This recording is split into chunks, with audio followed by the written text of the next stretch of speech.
For those in the room, in the Hangouts rather, can you all hear me okay? I see Marzia, Brian, Kimberly. You can type your questions in the chat window, and I'll be monitoring this. I don't have any audio in the room, but I'll monitor the chat. So if you have questions, feel free to type those in the box as we go. Thanks, Brian.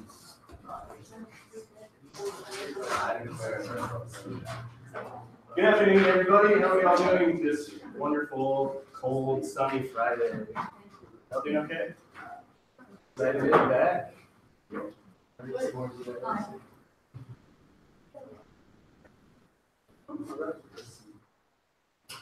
Thank you all for bearing with us as we switch to a new system and way of doing things. We want to make this the most, the highest quality experience for everybody. We want everybody to get the most out of it, which is why we switched to this new ticketing system.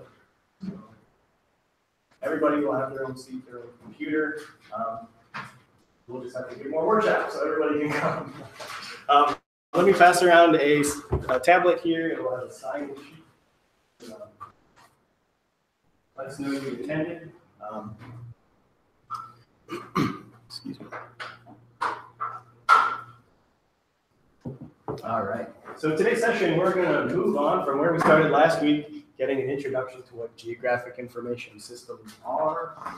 We got familiar with using a particular version, right? This ArcGIS software. So using ArcCatalog to preview and manage our data, and ArcMap to actually put data together, learn how to symbolize them, and export them to a map document.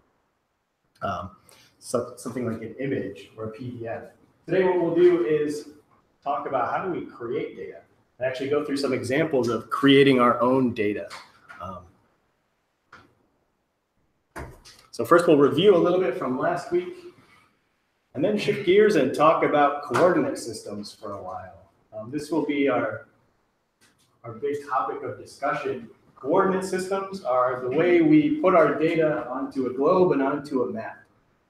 And it's a very fundamental aspect of understanding and using geospatial data effectively. So this is my prop for today, my big clear globe here. We're going to talk about geographic and projected coordinate systems, what they are, and why it's important to understand what they are.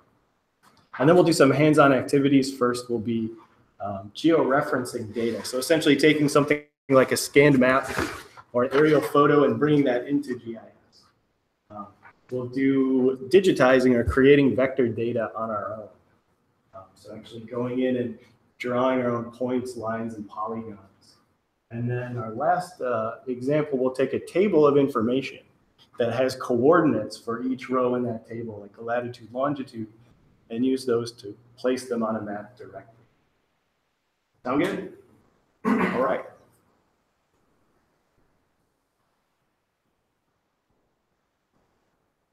So right away, we'll go back to those words I said were so important to know last week.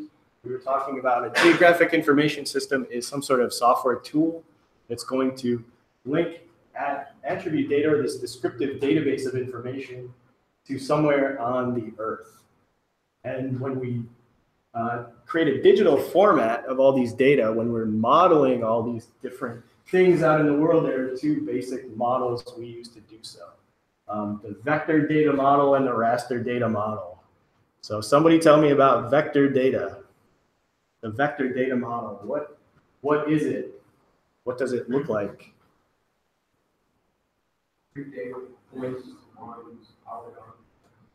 Discrete data, points, lines, and polygons. So what do you mean by discrete? Has an XY. So these aren't phenomena or properties that vary continuously over the Earth. These are generally a feature or an object, something you can go out and touch directly most of the time. So yeah, that could be a simple coordinate pair, an XY as a point. It could be a collection of points. We can connect our points with lines or have them bound areas and be polygons. How about that raster data model? Model something continuous like elevation. Like elevation, yep. So the raster data model is continuous. We're going to represent things that vary continuously over the Earth. So elevation, great example. Temperature, precipitation, solar radiation, land use, all of these different things that exist everywhere in one way or another, these continuous data. And so a raster is this grid of uniformly sized cells. We can also call them pixels, but each cell has some value associated with it. And we took a look at how the raster and vector data models see the world, the way a raster and vector might represent these different entities. And so we had an interesting discussion about these things. We talked about why there's not always a right and wrong for each one of these, but a better and worse, and lots of things to consider. So here's another example for you. We'll pull up a data set here. So here's a data set. What kind of data is it? The vector, is it raster? Raster. What is it? What are we looking at?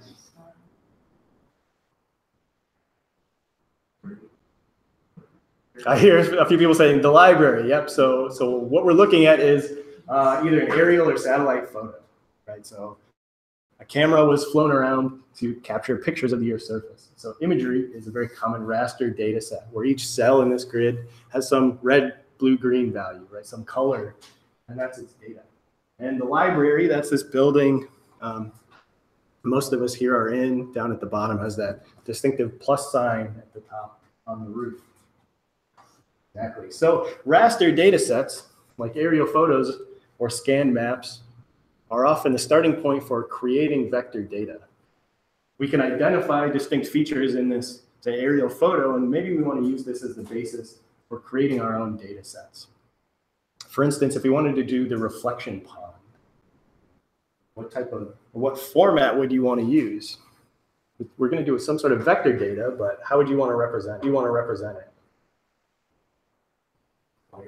Polygon, yeah. Polygon, I think, makes a lot of sense. We can draw in the boundary to represent the reflection pond. How about things like roads? All these streets that we see going over campus. I heard lines, I heard points.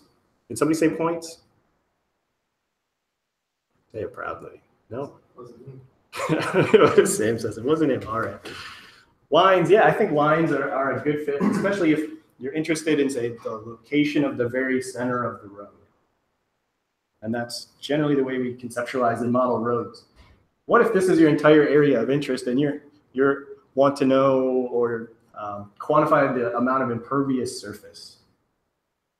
And so you're very interested in the actual area covered by these roads. What would you want to do then? A raster, or actually one thing, is a polygon. Right, so actually use polygons rather than lines because a polygon has an area associated with it as well. So at this scale, a polygon may be appropriate, and it depends again on the purpose of what we need our data to do. If we zoom way, way, way out, we probably wouldn't be interested in a polygon to represent our roads. If we're looking at the county, state, or national level, a line is sufficient. So how about trees? We can see lots of trees here in the picture. How would you want to represent those?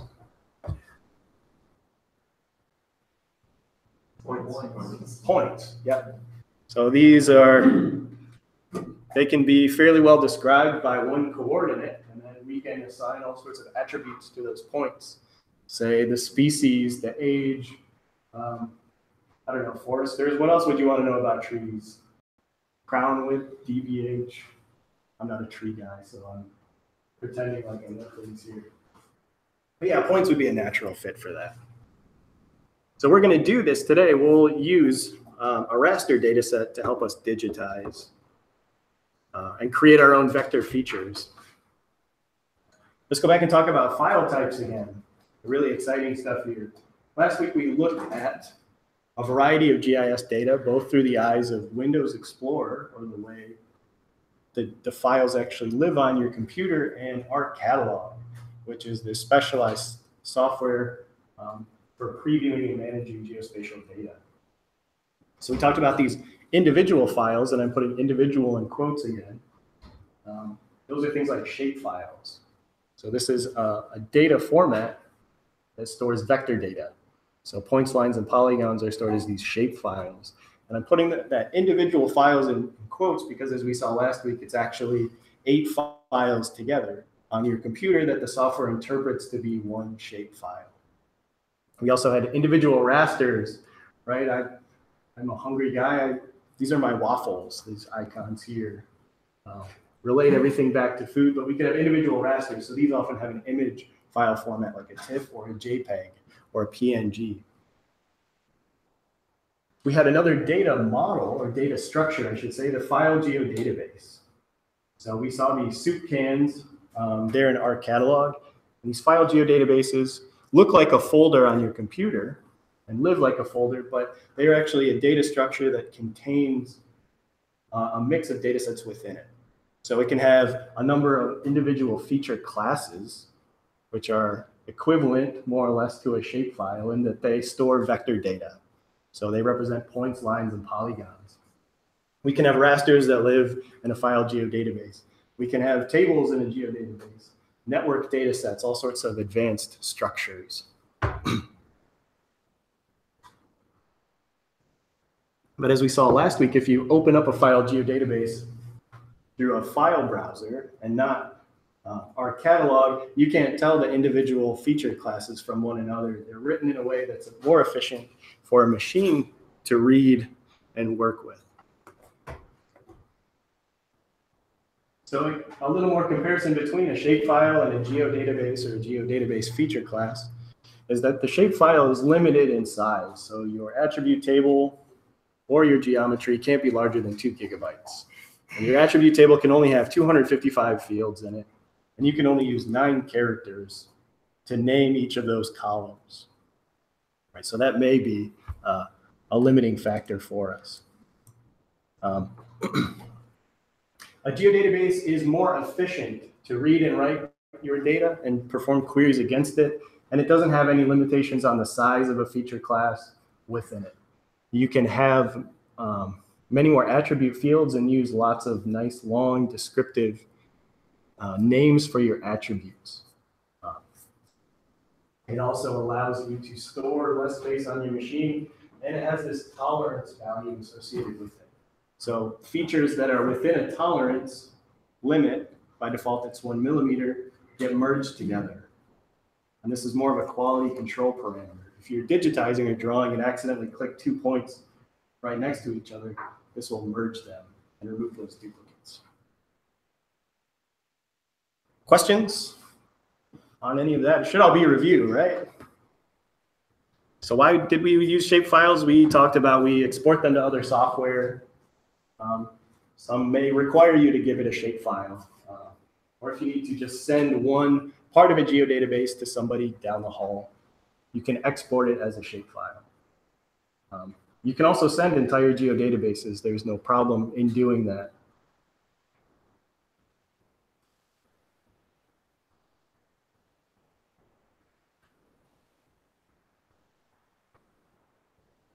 All right, so that wraps up the review then. Let's talk coordinate systems. Exciting, right?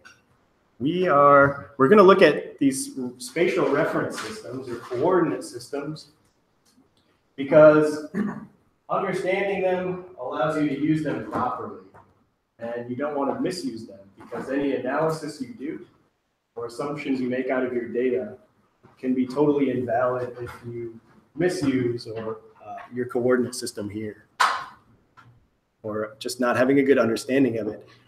There are 2 categories of reference systems. The first is a geographic coordinate system.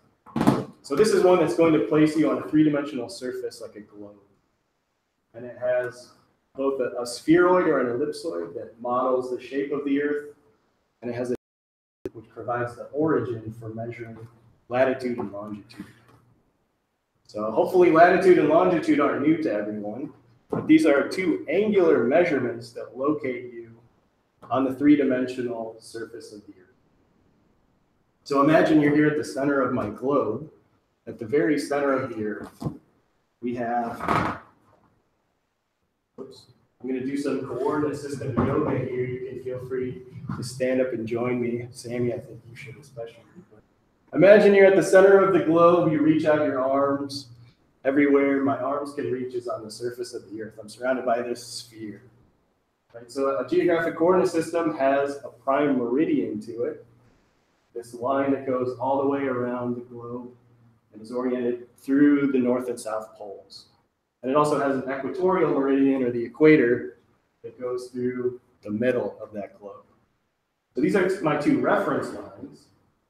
If I'm measuring, say, a longitude, I'm measuring from my prime meridian through the center of the earth, and then wherever I'm locating on the earth, this angle that's formed between my arm, that's the longitude. And so it goes from 0 to 180 degrees. Both in the positive direction is east, the negative direction is west. Right? Latitude, we're measuring from the equator. And then we're measuring degrees to some location, either north or south. So measuring this angle to some location. And so we have a maximum of 90 degrees to the north or south. And our convention is north is positive and south are negative numbers.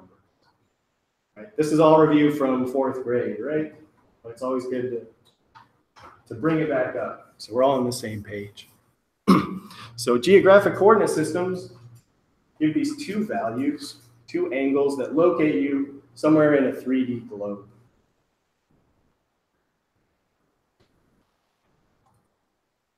Imagine then, if I have my transparent globe here, if I were to place some light source at the center of this globe, and I can kind of do it here on the screen, if I had this light source, it can actually project out the shapes of features on the globe. And if I were to, say, wrap a sheet of paper all the way around the equator, and then trace all of these shapes of all the continents and countries, and then open and unwrap that sheet of paper, I have a map, right? A flat plane, a two-dimensional coordinate system. It's now Cartesian. So my angular, or my units are at right angles, sorry, my axes are at right angles here. And distances can now be quantified in terms of a linear unit. Something like a meter, a foot, a mile, things we're used to working in. Right, so with a projected coordinate system, we can get away from a globe and work on a map. Why would we want to work on a map? Why do we have projected coordinate systems?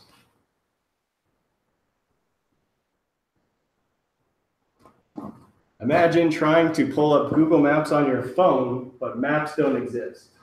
All you have is Google Globes, and it can only use some sort of three-dimensional object. We don't have to have these globes carrying around in our pocket. Every time we want to do some sort of analysis or show somebody something, we'd always be referring to globes. Writing papers and publishing reports would always have to have a globe set alone because maps wouldn't exist. So these projected coordinate systems and projections allow us to work in a flat plane. That's much more like what we experience in the world. We sort of perceive it as being flat. This is a good model for how we interpret our surroundings. Does that make sense? Questions right now? So there's a variety of different projections or projected coordinate systems out there. And we'll talk in more detail about the differences between them. I'll say right away that it's important to know about projections because a good GIS practitioner works in projected coordinate systems most of the time. And if you're using your data for any sort of analysis where quantifying things like area, distance, or direction are important, you have to select the appropriate coordinate system, the appropriate projection, or your data and your analysis are not valid. Working in a three-dimensional coordinate system doesn't make sense for quantifying distance. You need to select the appropriate projection. We'll get into details of how we do that.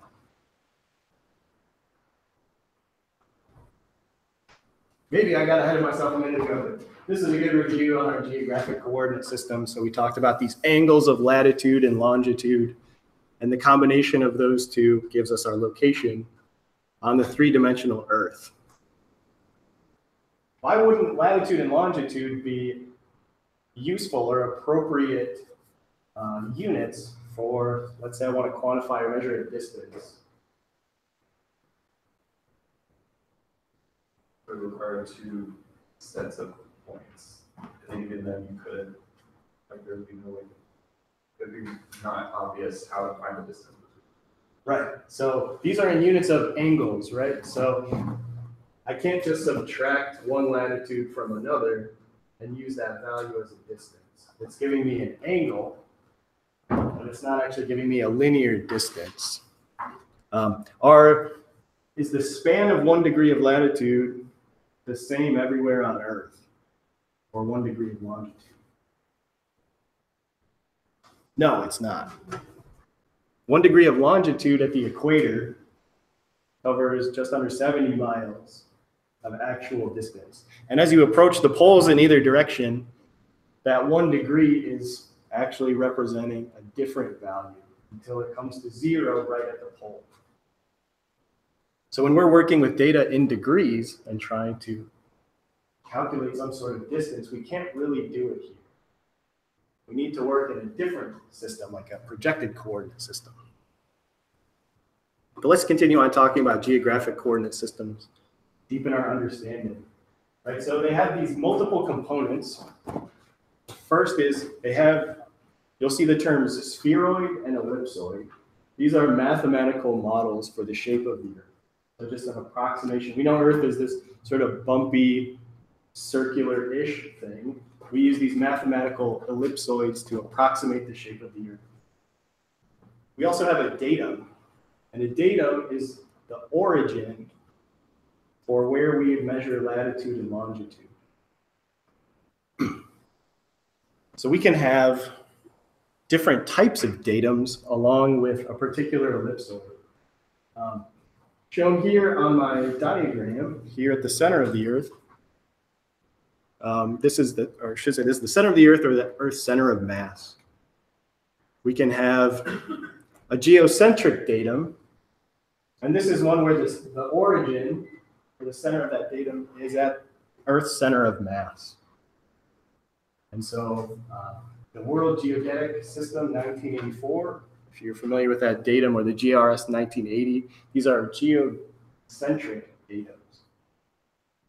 So they tend to spread errors between the ellipsoid and the actual shape of the Earth all across the globe. I'll go back one step. A local datum is one where the origin for measuring latitude and longitude is not at the center of mass of the Earth. It's offset somewhat. And so here we can bump that ellipsoid to more closely match a particular region of the Earth. For instance, the United States or North America, we can maybe get a better measurement or representation of the Earth. So these ellipsoids are generated through different measurements. In the old days, they'd go out and actually survey them, and currently they also do that as well, just many, many more times over. And we also use things like satellite measurements to fit the shape of this ellipsoid.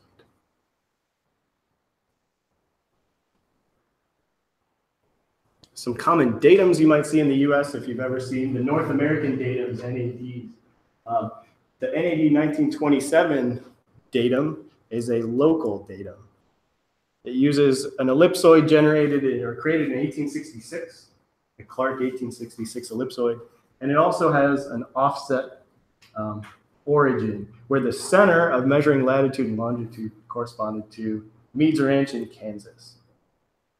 This used measurements mostly made in the United States and surrounding areas. And so it was fairly accurate and very advanced for its time. The North American datum of 1983 is a geocentric datum. And it incorporates, let me check my notes here. The NAD 27 had 26,000 survey stations. The NAD 83 had 250,000 stations and 2 million distance measurements. So several orders of magnitude more measurements went into creating this datum.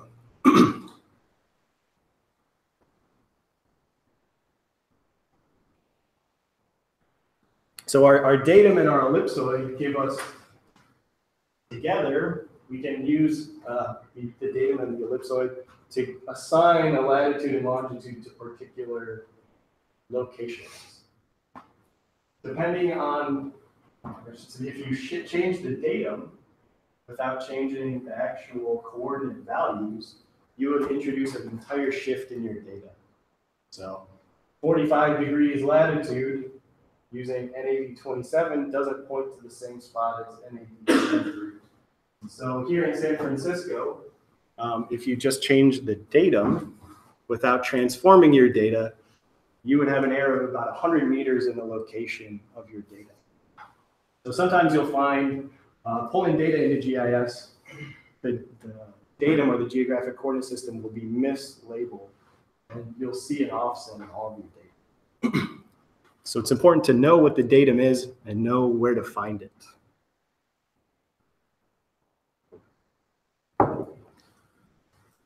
How do you feel about geographic coordinate systems? Questions? Comments? So again, this is just going to give us two angles to describe our location on a 3D globe. But again, we're limiting ourselves in that we like to work on flat surfaces rather than globes. So we'll project our data and work in these projected coordinate systems, like you see demonstrated here. So this would be an example of what's called a cylindrical projection, where in the old days they would physically wrap a cylinder of paper. Now it's all just mathematical transformations. You might also see a conic projection where there was a cone of paper. But all of our projections are trying to transform the Earth's three-dimensional surface onto a 2D plane. So here's our surface on the globe represented by this blue line from points A to B and D to E. So we can see here from A to B, we have our true distance along the surface of the Earth.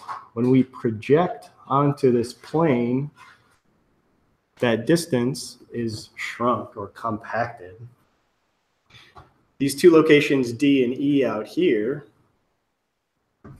have a much smaller true distance than is shown in our projected surface, right? We're now exaggerating the distance between things. So we're introducing some sort of distortion between our three-dimensional surface and our projected surface.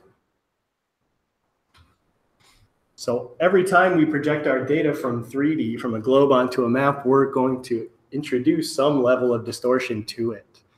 So we may have compression or stretching, and we're going to have distortion in either the shape of features, in the distance between features, in the area property, or in direction.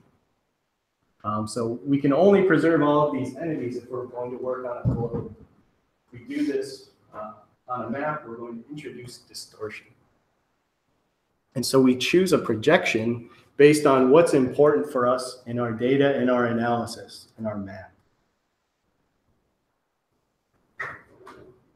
So if you want to remember these, you can remember that projections make geographers sad. SADD, right? We're going to introduce distortion in the shape, the area, the distance, or direction. But actually, projections make us very happy. We like to work with flat surfaces. The distortion in a projected coordinate system depends on a lot of things. A large number of it is due to the scale of the area, or the size of the area you're trying to represent. So when you do a large-scale projection or large-scale mapping, you're representing a very small area, like you see on the lower right. And a small area can be better approximated as a flat plane. And so there's less inherent distortion for a projection that covers a small area. Or the large scale. A small scale area is one that covers broad geographic areas. And so we're trying to approximate more of the Earth's curved surface as a flat plane, and we're getting more and more distortion.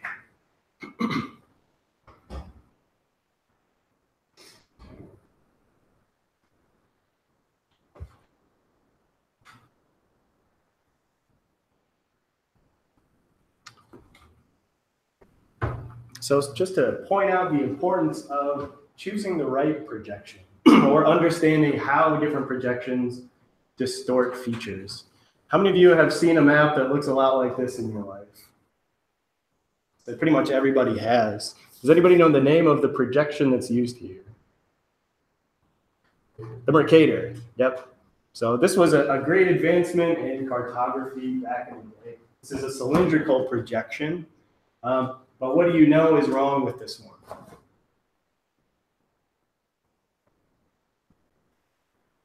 So many people already know that this one distorts area, especially as you go towards the poles.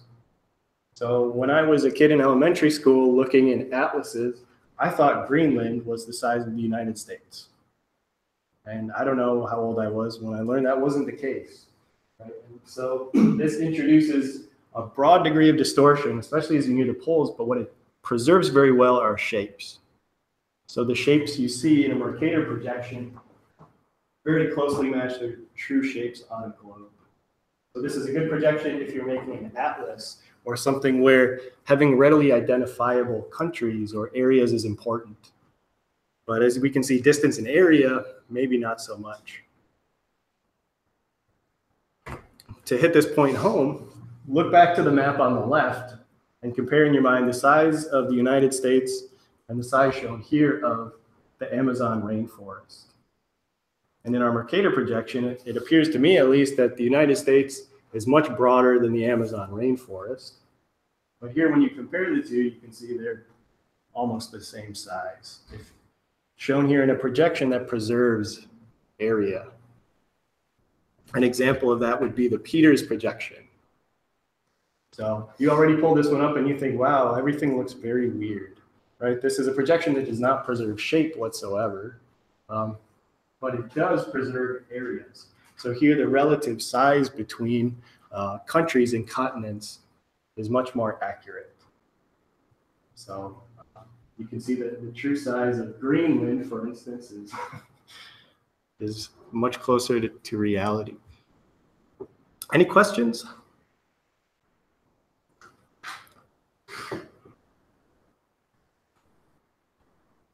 So here's another slide comparing different projections. Shown in red in the center is what it would look like if you were to use latitude, longitude as your vertical and horizontal coordinates on a map. You can see the top of the United States has this flat border with Canada, and the country has a very odd shape, right? Because we know latitude and longitude don't work as a flat coordinate system. Here on the left is a transverse Mercator system. There on the right is an Albers equal area system. So which one is the right one? By show of hands, how many say the one to the left, the Mercator? How many say the one to the right, equal area? How many say, Blake, you're doing it again, this is a trick question, right? Yep, you guys got me. The answer is it depends, right? So we need to choose a projection, convert our data from a geographic to a projected coordinate system, but choosing the right one depends on what you need your data to do and what you are trying to show. So what is the purpose of your map?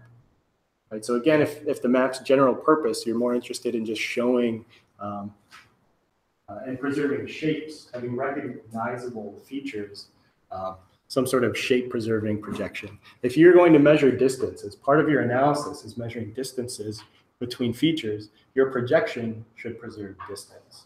Or if you're calculating areas, that projection should preserve areas. It also depends on where your study area is on the Earth and also its orientation, right? So here in the United States, you may choose a particular projection. Those closer to the poles may have an entirely different one.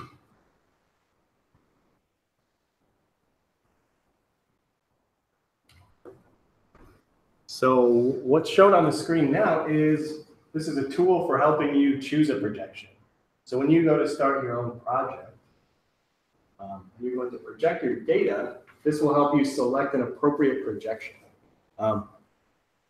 I usually print this out. My printer has been fighting with me all day. there's a digital copy for all of you here on the machine, so you can go ahead and open it. We'll open our Windows Explorer here.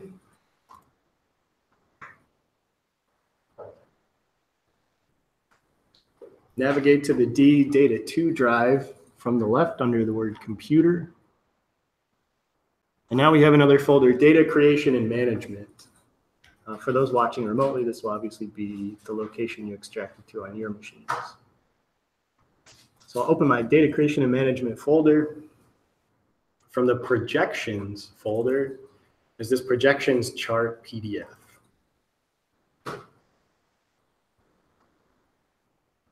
So this has two sides. The first side you can see in the slide, and the back side has some more information. So breaking down this chart, what we have along the left are different categories. So the first are extents, world, hemisphere, continent, region, country, and locality. We also have properties, so conformal, or preserves shape, equal area, preserves area, equidistant, preserves distance, and then also these compromise, which are sort of middling between them. And then we also have suitable orientations or latitudes at the bottom.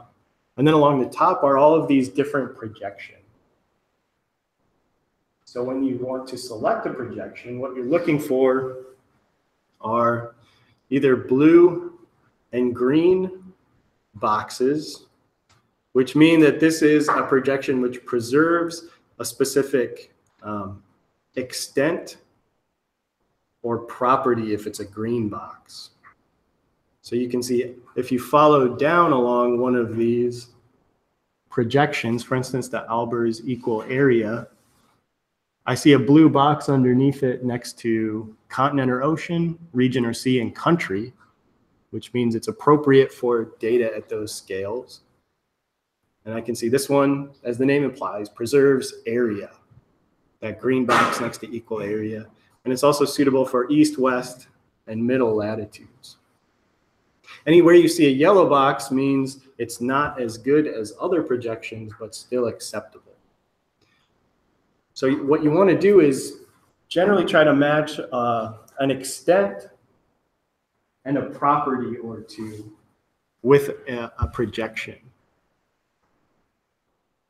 So if I were interested in performing distance calculations over the continental United States, which projection would I want to select?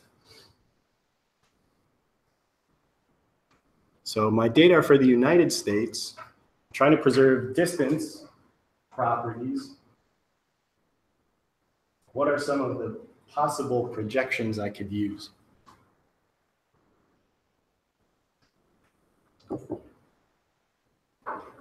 So take a look at that chart and name some once you think you've found one.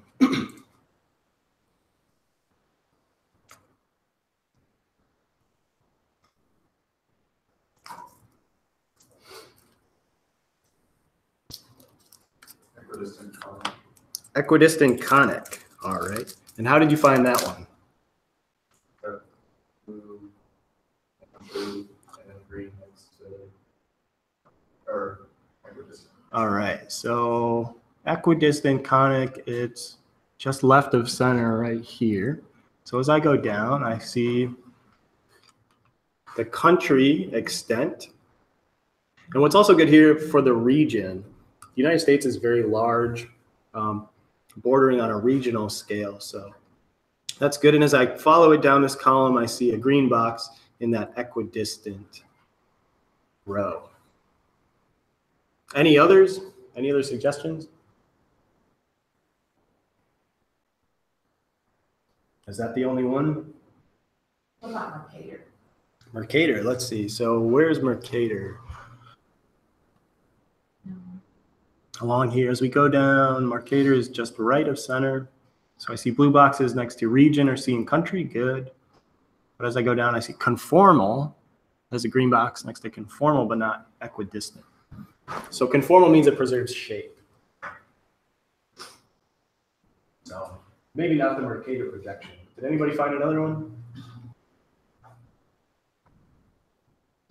That's it. I guess we're going with conic, equidistant conic.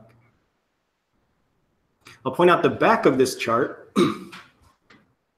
also shows you a map of very, very localized projected coordinate systems in the United States. These are called state plane coordinate systems. And they're used very often by surveyors because they've been set up so that they very accurately preserve a lot of these properties for either one state, or as you can see in a map, part of a state. Texas has 5 different state plane coordinate systems. Georgia has 2, Alaska, I think 7. Right, so if you're working with data within a particular state or up to a state level, the state plane coordinate systems are a great one to work in. They're very accurate for their respective areas.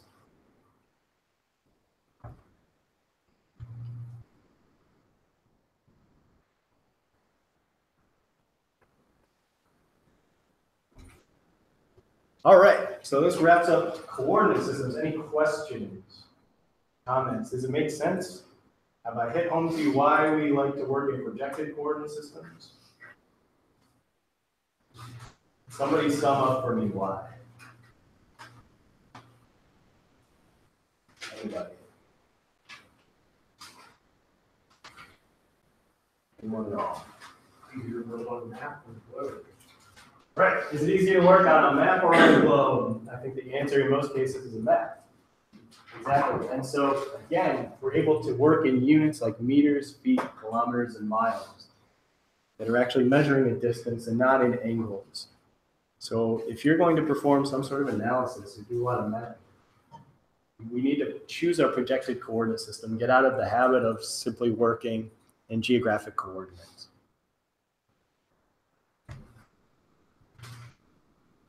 All right. So let's shift gears a little bit here. We get into some of our hands-on activities. So the first thing we're going to do to create our geospatial data is georeference raster data. So here we're going to take some sort of existing raster data set. It can be an image, say a scanned map, or an aerial photo, and we're going to give it coordinate information. So we're going to assign it a coordinate system and then locate it on the Earth. So does anybody already know that they would want to georeference something? Has anybody done it before? Sam, what have you georeferenced? Georeference all kinds of maps, paper maps to put into GIS. Right. And what do you use those paper maps for? There's all sorts of information on there. Right. So you like to display your other data against a scanned map as a base. Yeah, exactly. Mm-hmm. Last year I did a history project where I took the 80s census for a county in Georgia and I recreated like word militia district map that I still put cities and rivers and stuff so that people would know which area a certain person lived was, where it was located on. Right. So you were actually taking old scanned historic maps from the 1800s. Right. Why was it so difficult to take these old scan maps that were drawn in the 1800s and bring them into GIS? Because when people do a lot of distortion, when you georeference something, it can warp the map. There's much distortion. The old map, because it's all like drawn by hand, using visual markers and stuff like that. It's the finished product would look very wonky.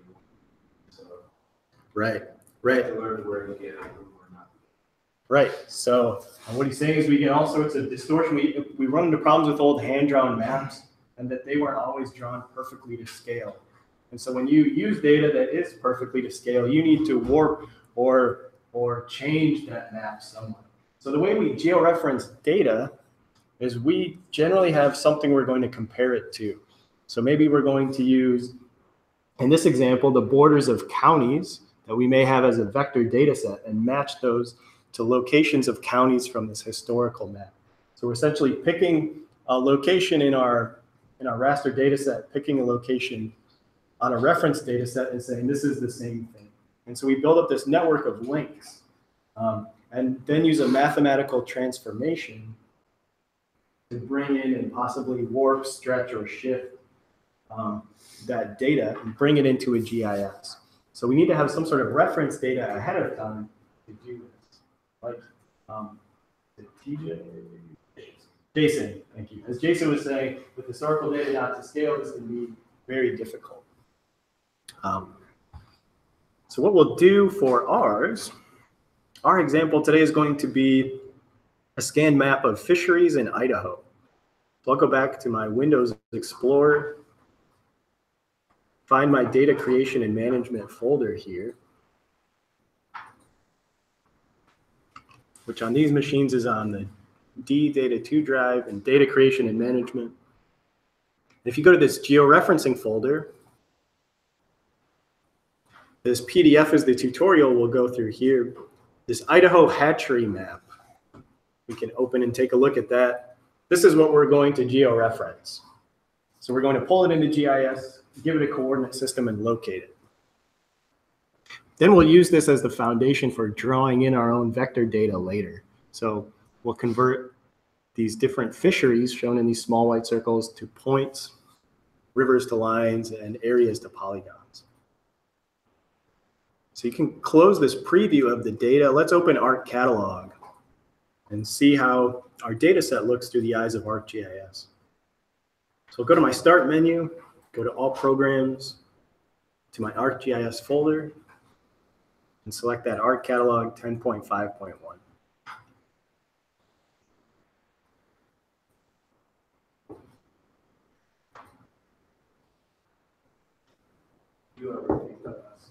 Sure.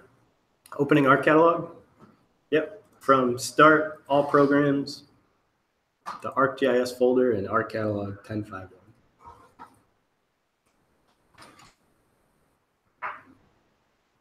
So once ArcCatalog opens, what's the first thing I need to do? Make a folder connection. And what did that do for us? I connected the software to some folder containing our data on the hard drive of our computer. So here, when I open ArcCatalog, I need to add a folder connection. And where did I go to do that? The little folder with a plus sign, this icon right here, connect to folder, or I can right click on my folder connections in the catalog tree and click on connect to folder. So we want to connect to that data creation and management folder. So from this dialog, I'll expand my computer dropdown, my Data2D drive, and my data creation and management. And then I'll go ahead and click OK once I've set that up. And I'll go to my catalog tree here on the left, expand data creation and management, and then expand that georeferencing folder. So here's my Idaho hatchery map. I see this little green waffle icon, so I know this is some sort of raster file. If I click here in the middle on my preview tab, I should be able to see it. So it looks good, looks like we expected it to. We know that this data set doesn't have a coordinate system, or at least we do because I told you it doesn't. Let's go and see where in the software we can take a look at the coordinate system information. How far back? Sure. So I right click here on my folder connections, clicked on connect to folder.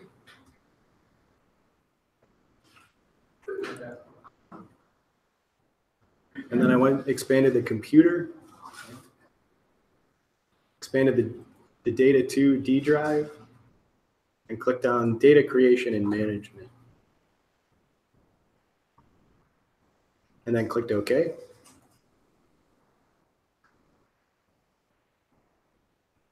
And then from there, I expanded my folder connection here, data creation and management.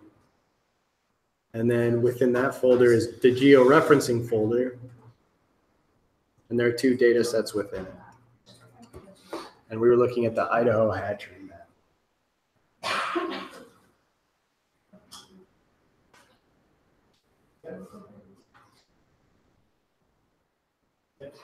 Idaho hatchery.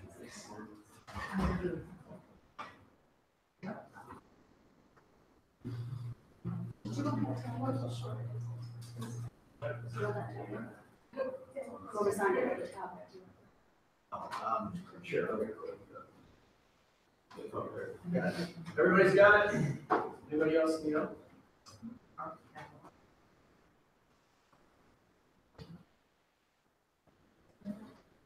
Just get previous.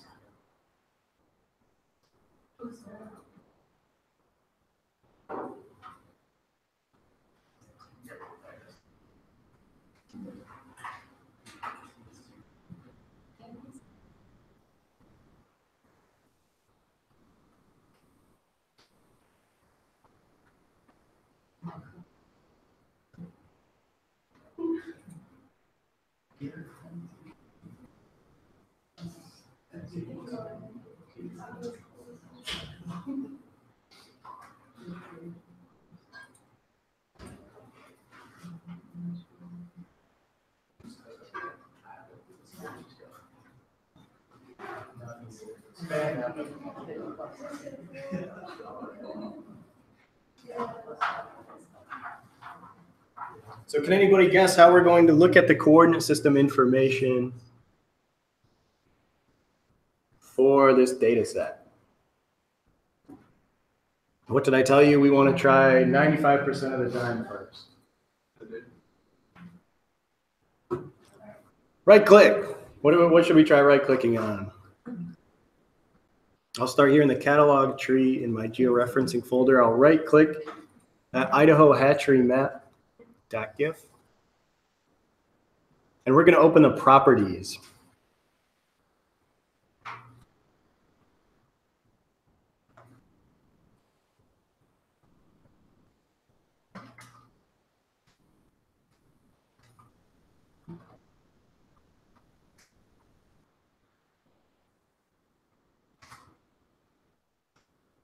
So if we look through our data source here and scroll down, see this spatial reference information. What is it telling us is our coordinate system?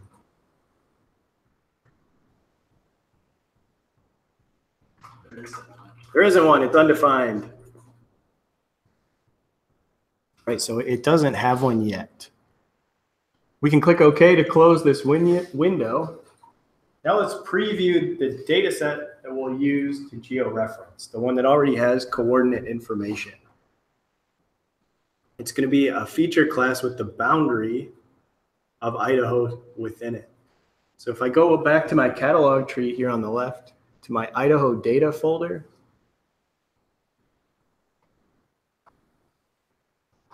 and here's that soup can, this Idaho thematic datasets geodatabase. We want to expand that. Click that plus sign next to it.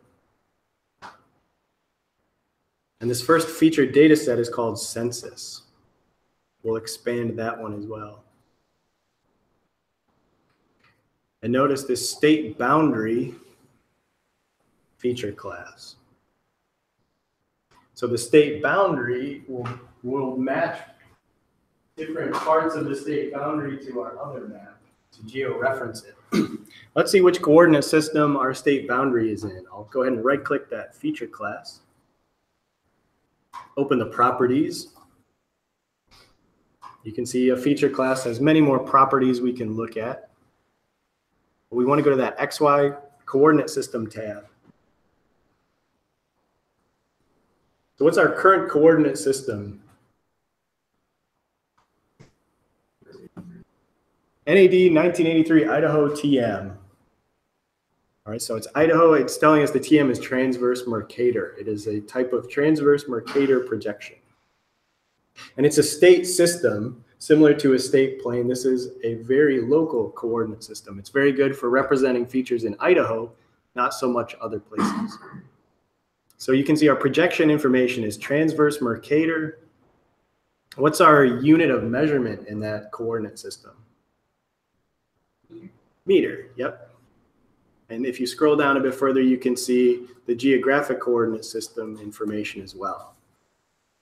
So this projection was built off of the GCS North American 1983 geographic system. And all of our units are in meters. When I click OK and close this, notice when I move my mouse around in the lower right corner, it previews the coordinates in that system, right? So it's telling me something like 250,000 meters, 1.4 million meters. All right, so we'll use this state boundary to georeference our Idaho hatchery map. So let's open ArcMap now. Remember, we can do that from Arc Catalog. This little button up there near the top, that globe with a magnifying glass, if I click on that, will open ArcMap. I can also go to File, or the Start menu rather, All Programs, my ArcGIS folder, and open ArcMap 1051 here.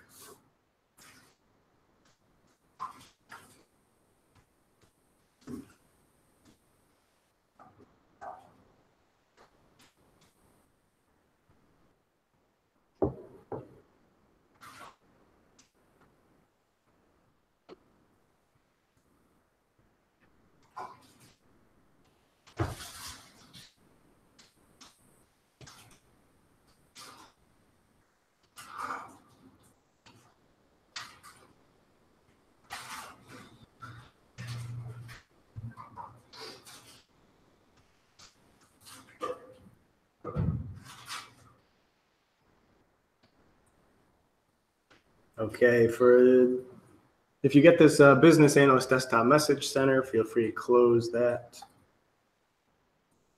So here is my ArcMap. And I like to keep that catalog panel open, right? Have access to Arc Catalog from ArcMap, so I can click here on the right border or click this small button up near the top center, open my catalog, and then click this push pin to keep it from hiding on me.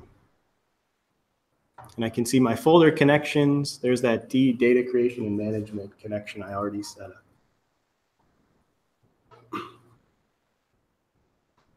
Another thing we have here, at least in the lab, is this business analyst network barriers over in our table of contents. Under that data frame icon, my Craft American single slices next to the word layers.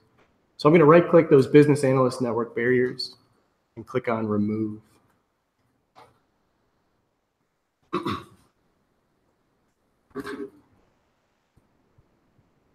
So in ArcMap, when we add a data set to our data frame, the first one we add, the data frame will adopt that coordinate system.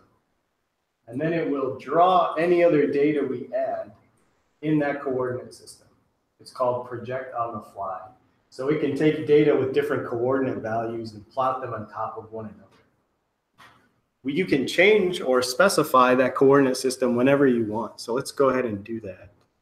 I'm going to right click on that word layers on my data frame icon, and then click at the bottom where it says properties. And let's dive into these properties here. We're also going to find our coordinate system information. And so what is our coordinate system when we open a blank map in ArcMap? None, right? It's going to adopt it from whatever data we add, or we can specify it. So let's go ahead and specify it, that NAD 1983 Idaho TM. And so that is a projected coordinate system. We're going to expand this projected coordinate systems folder. Scroll down till we find state systems and expand that folder. And now these are all our different projected coordinate systems. We're looking for this one called NAD 1983 Idaho TM with meters in parentheses. So once again, I'm going to go from my coordinate system tab to my projected coordinate systems folder, to my state systems folder, scroll down, find that NAD 1983 Idaho TM, and then click apply. Yeah, I'm sorry. I'm just saying state plan. State systems. Okay.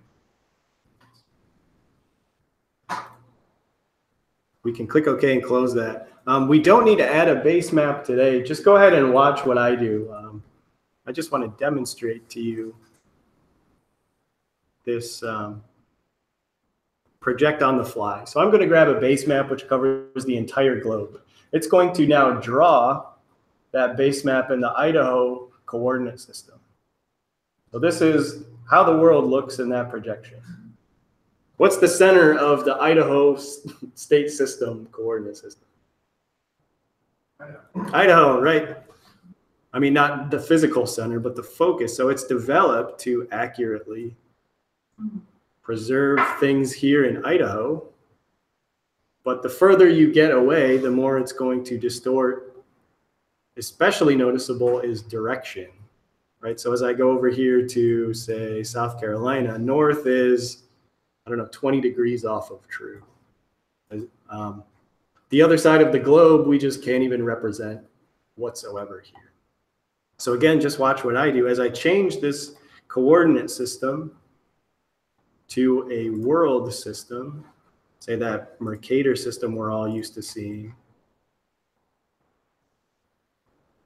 now it will draw it in that system, right? So the underlying data have not changed. It's just projecting into these different systems, which look a bit different. Does this help kind of put things together in your mind a little bit? Or did I just confuse you even more? Questions? No? Okay. So let me switch back to my Idaho state system here.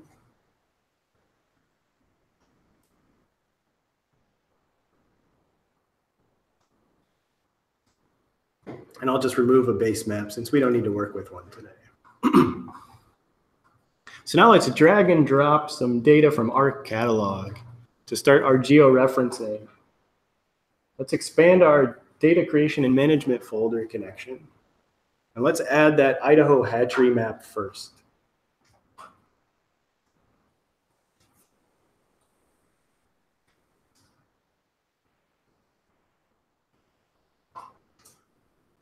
So from that folder connection, I'm going to expand that georeferencing folder and drag and drop this Idaho hatchery map.gif. And what does it do as soon as you add it? It gives you a warning. And what is the warning saying? Unknown spatial reference. It says the following data sources are missing spatial reference information. It can be drawn in ArcMap, but not projected.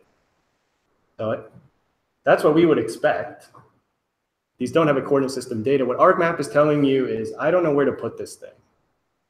It can draw it, but it can't project it or essentially locate it at the right spot. So by default, it puts it at the origin of that coordinate system.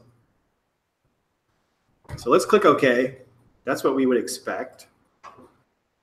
Now let's add that state boundary feature class.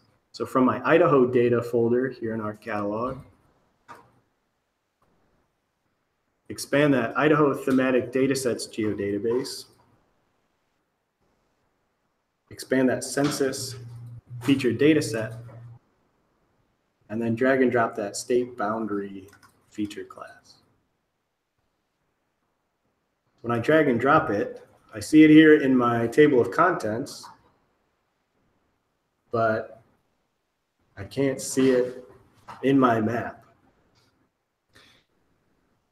So a quick trick to quickly go to the extent of a data set is let's right click on our state boundary, and there's this option to zoom to layer.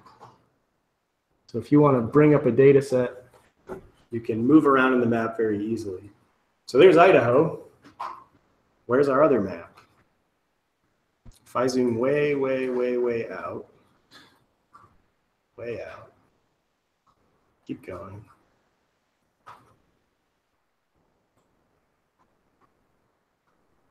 Nope, I can't find it. The map's too small. But anyway, it's at the origin of that coordinate system, which is somewhere southwest of the state.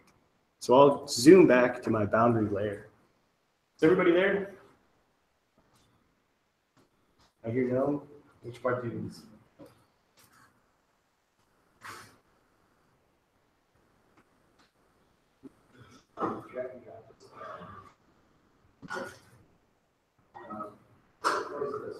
You click on it and then drag it.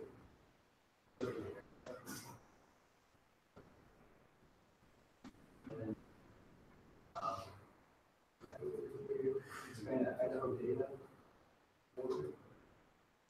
Idaho genetic data sets. Census data set.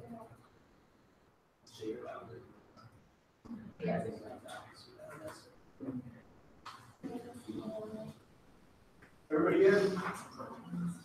All right. So we're going to match locations on our scanned map to their true locations using this feature class. We need to add some georeferencing tools. There's lots of toolbars you can add to ArcMap to do all sorts of functions. Let's add that by going to the Customize menu and go to Toolbars. And then let me turn off my editor toolbar for now. Go back to Toolbars, and the georeferencing is near the middle of that list. You can also add it by right-clicking in this gray bar at the top of the screen, and that will show you the list of toolbars you can add. So we're looking for georeferencing. Yours may show up floating within the screen. I will drag and drop to dock it up here at the top.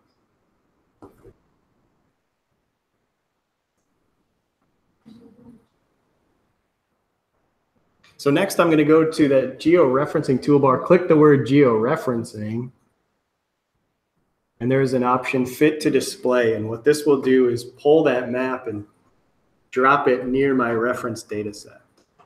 So sure can. So I went to my georeferencing toolbar, to the georeferencing dropdown, and clicked on fit to display. So now I can see both of these together. Anybody else need help? See anything again? Which part? Yep. So if you have the georeferencing toolbar, we're going to click the word georeferencing. And there's the third option, fit to display.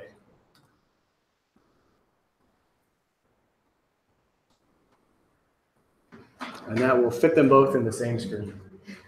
So our process here, again, is we're trying to identify locations here in our scanned map that match locations or features on that state boundary. And we do this by setting up this series of links. So when we add a link, there's a very specific order you need to follow. We need to click first on our unknown data set. So we're going to say, choose a corner here of Idaho, first on that scanned map, and then click second to link it to its location on that boundary layer.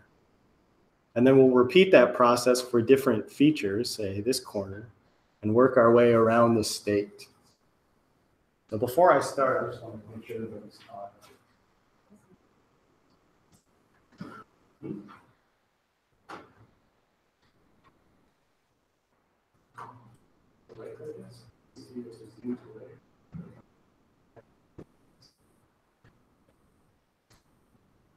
Anybody else? No. I didn't right click your state boundary and zoom to that layer. And then now go to georeferencing.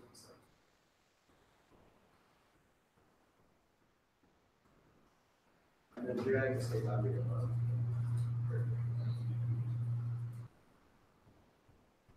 That's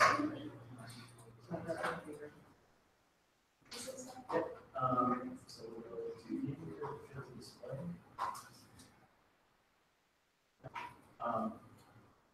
You can just leave them together for a second. So you want to open the catalog window on the right. Go to Idaho Database, Census, drag and drop state boundary.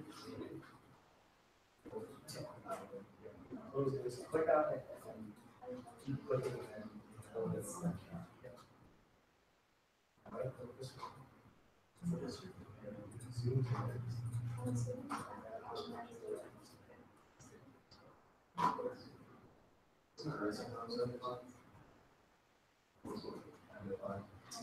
All right.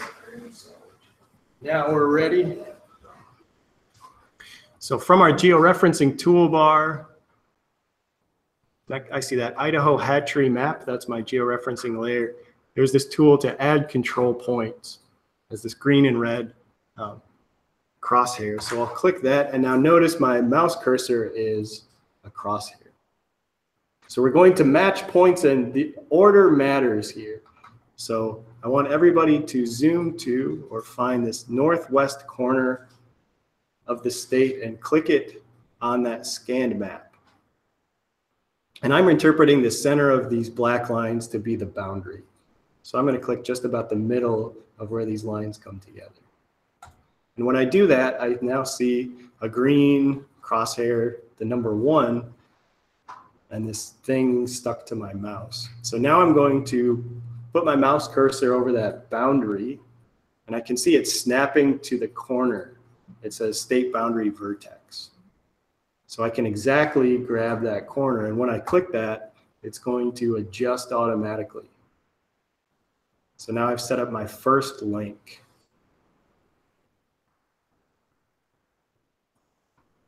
I'm going to do that next down here in the southeast corner. So I'm going to zoom in on my map.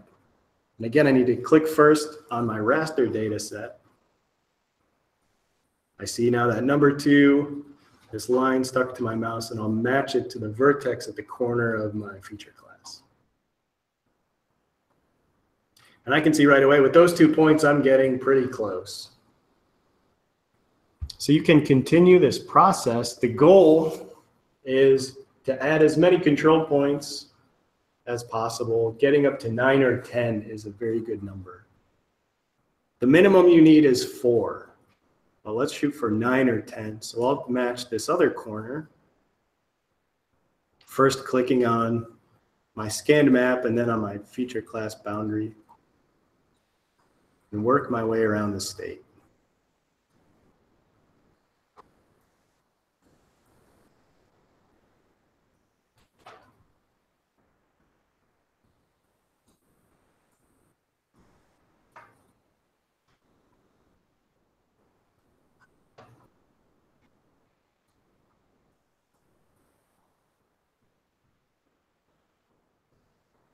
So I'm trying to get 9 points here.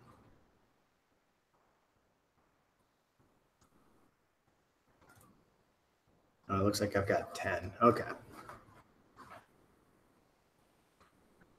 So somehow I managed to delete the state boundary map, I think, because it disappeared from up here. So oh, okay, I was right click and trying to drag some crowds.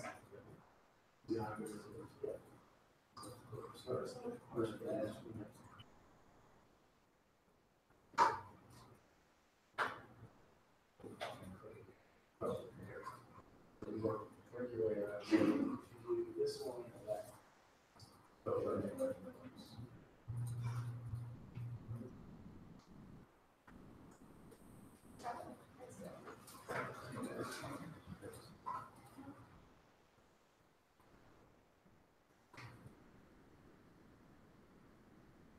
Everybody pretty good? Yes. The question was, can I undo one or delete one? If you make a mistake and you want to remove one of these things, from our georeferencing toolbar is this View Link Table button. So everybody should just go ahead and open that right now. And you'll see this table with all of your links in it. If you want to remove one, you can click on it to highlight it, and then at the top is this delete link option. So you can remove one if you make a mistake. So I'll point out some other features here. Our transformation, we have a drop down here at the bottom. there are all these different types of transformations. So a zero order polynomial requires the fewest number of link points, but all that can do is shift your data around. A first order polynomial can scale your data, and that takes 4 points. There are these second and third order polynomials that require 9 and 10 points, respectively. And then also notice, I'll go back to a first order polynomial, this total RMS error at the top. And each one of these points, these links, has some residual contributing to that error. You generally want to make the error as low as possible so that you can have confidence in your results. To interpret this RMS error value,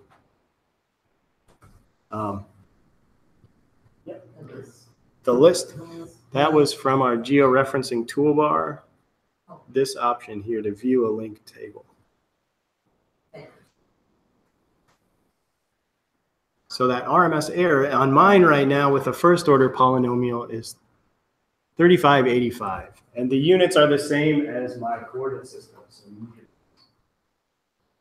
my goal would be to have an RMS error that's less than 1/2 the size of a cell in our raster data set. So to show you what that would look like, I'll zoom in and use the measure tool to give you the approximate size of a cell right now, which is 1,700 meters. So my goal for RMS error would be about 850. I've not seen the Georeference have the option to view. Is this the view link table? Yep.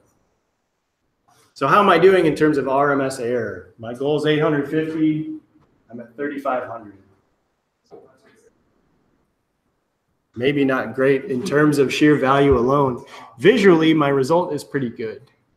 We can use different transformations. If I use a second order polynomial, my RMS error goes down to 2,000 because it's now able to warp the data with these higher order shifts.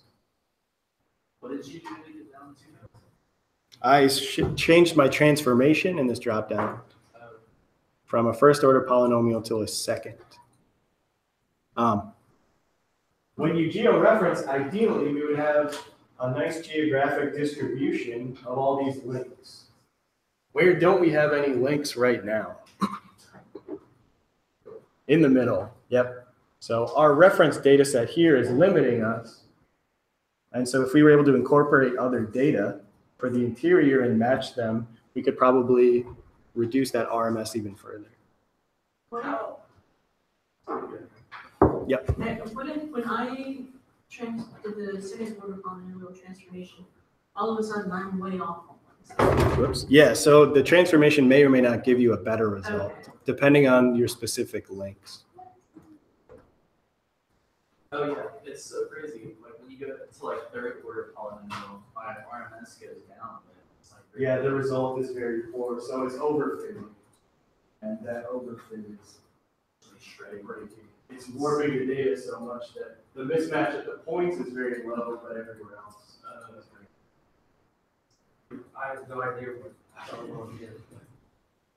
Everything's kind of disappears.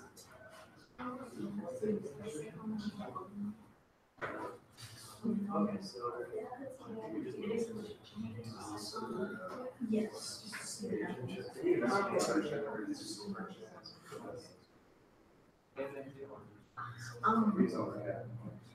I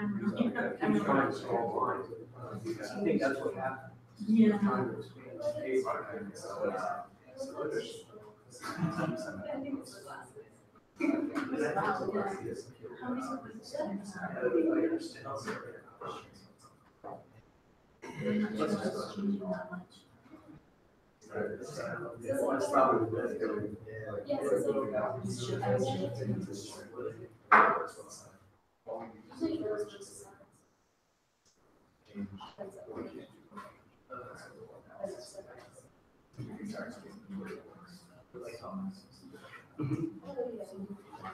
Yeah, so got that question a couple of times now. So some of you are noticing as you shift to different polynomials, like if I go to a third order, it warps my data so that the RMS error between the two data sets at those link points has gone down slightly, but at the result of everywhere else. So you may not get better results as you go to, say, a third, but a second order for me gives a very nice result. There's a little bit of playing around you can do. Does everybody have a pretty good result right now?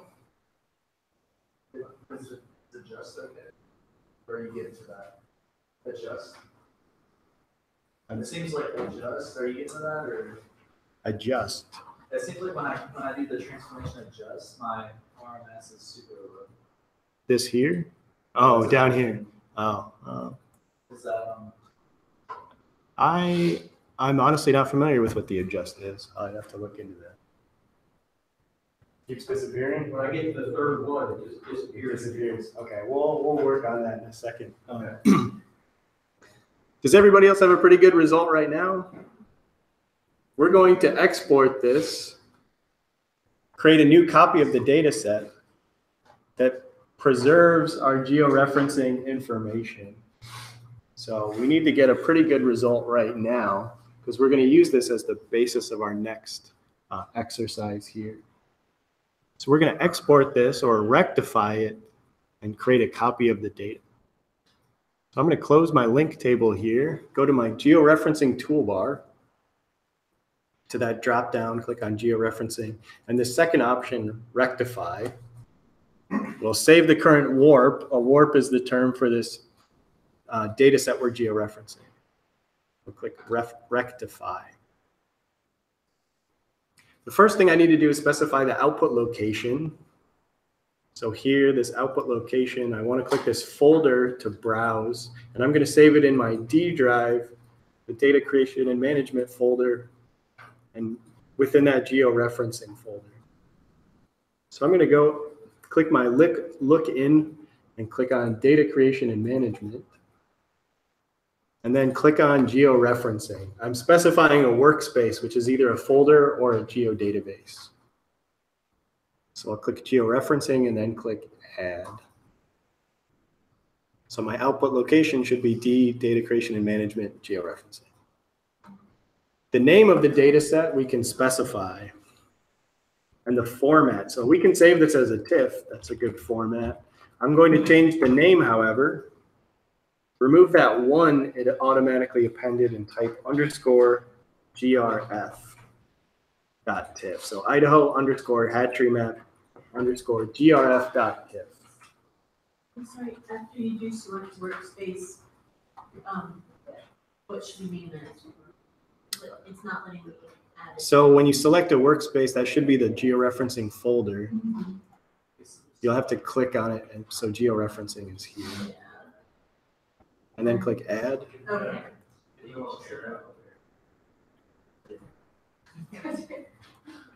So then I can specify the name here, Idaho _hatchery map. Added that _grf as a shorthand that I've georeferenced this data set. Some other things we can specify is a resampling type. So there's a drop down here. If you are doing a scanned map or discrete data, nearest neighbor is an appropriate resampling. If you're doing something like an aerial or satellite photo, you'll want to choose bilinear interpolation or cubic convolution. You get a smoother result in the new data set. But we'll select nearest neighbor, which is the default. So once you've specified those three parameters, you can click on Save. You say that the aerial map is bilinear? Bilinear, yeah. So I'll click Save. And now if I go back to our catalog and look at my georeferencing folder, is it there? No, so the GIS software does not continuously scan for changes in your disk. You need to tell it to rescan every so often. So if I right click that georeferencing folder in our catalog, I need to click on refresh and it will rescan the contents of that folder. You can also hit F5 on your keyboard and it will refresh all of those. So there's my Idaho hat tree map underscore GRF TIFF file. And if I open those properties, now I can see my spatial reference NAD 1983 Idaho TL.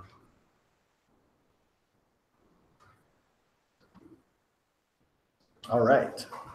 Questions? I don't know if I refreshed it. Okay, I'll come take a look around in a minute. So again, we're going to use this as the foundation for the next exercise. We're going to take a break for 12 minutes or so right now, so you can feel free to stretch your legs, use the restrooms just out here, try to hit Starbucks. Those of you that were having problems, I'll come around and help you out.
Looks like we're still waiting on a couple people to get back. So everybody has a georeference data set that they exported.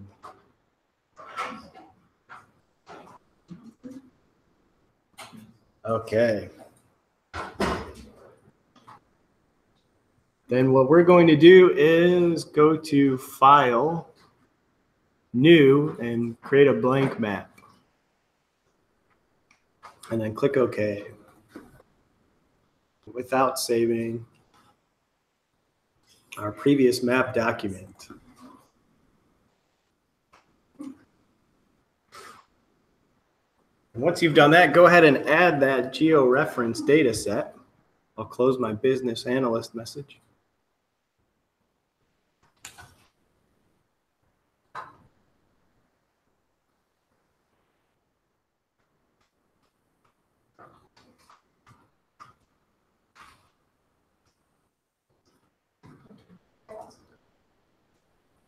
I'll remove my business analyst network barriers by right-clicking on them. Click remove. And then I'm going to drag and drop that Idaho hatchery map _GRF TIFF file into the map. And so now I don't get any warnings about missing spatial reference. And as I move my mouse around, I see the coordinates in the lower right corner show my coordinates in meters. And if I right-click my layers, my data frame, and open those properties, and go to that coordinate system tab, I see that NAD 1983 Idaho. So I am good.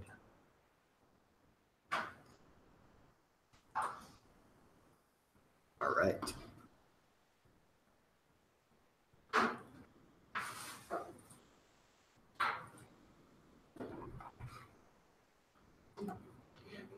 So we've georeferenced our raster data. And now we'll move on to digitizing, our next hands-on exercise. So digitizing is a term you may often hear applied to these special digitizing workstations, where you actually have a spot for a paper map and then a specialized equipment, a digitizing tablet, where you are physically tracing features on a paper map, and then they are being drawn digitally on a computer. And so these are much less common nowadays, but these were very common to bring in analog data, such as some paper map, and create digital data from it. We also use this term digitizing to apply and describe the process of creating vector data from scratch, or drawing in and editing existing vector data. So oftentimes we're going to use either a scanned map or an aerial photo as our base and convert things we see on it to some sort of vector format. Specific to ArcGIS, at least we need to do that through an editing session. The software wants to preserve your data as much as it can. It does not want to let your data get corrupted. So your data are locked from editing. You're not able to change their geometry or their attributes except through starting an editing session. And this will unlock your data and allow you to create new features, delete features, add attributes, calculate fields, and so on. And during an editing session, you can undo changes you make. There are certain operations like field calculations you can do outside of an editing session, but you cannot undo any of those features or operations. So the way we'll do this is we're going to create empty shapefiles, an empty geodatabase, and an empty feature class in that geodatabase that will store our points, lines, and polygons. Start an editing session, go in and digitize or draw different points, lines, and polygons, fill in the attribute information, and then finish that editing session. Sound good? All right. I'm going to go back to ArcMap then.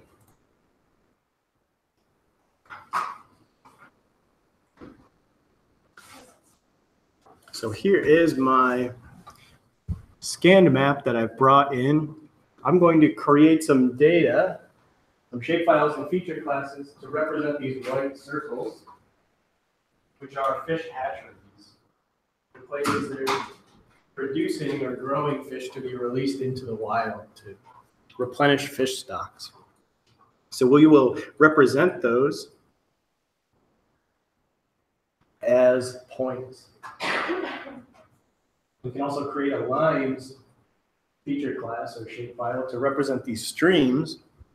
And then we have these regions, these zones that are different management regions here in Idaho.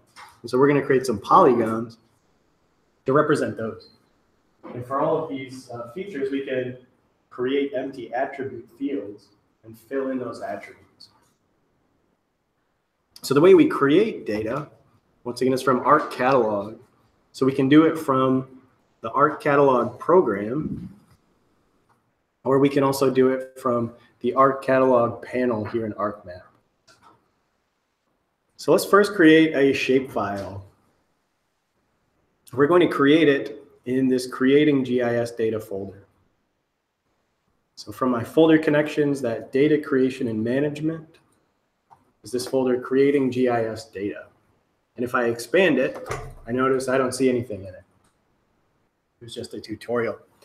To create a shapefile in a folder, I need to right-click that folder, hover my mouse over the word New, and then click on Shapefile.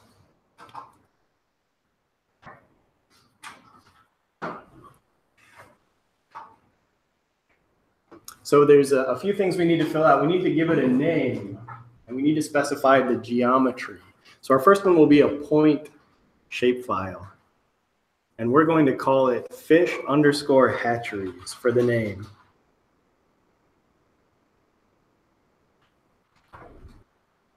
Right, so we're getting out of the habit of ever using spaces in the names of folders, in the names of geodatabases, rasters, feature classes, any of this stuff. We don't want to use any spaces. We can use the underscore, but no spaces. For the feature type, we'll select point. I'll just show you the options: point, polyline or line, and polygon. And then there are these multi-points and multi-patches, which are kind of advanced data set. A multi-patch is essentially a volume for 3D data. We'll select a point. We also need to specify a coordinate system. So right here in the middle, under the word description, it says unknown. We can tell it what coordinate system we want it to use. So we do that by clicking this edit button. We'll click on edit, and we're going to use that Idaho state system once again. So I'll expand my projected coordinate systems folder, go down to my state systems and expand those, and then scroll down till I find NAD 1983 Idaho TS.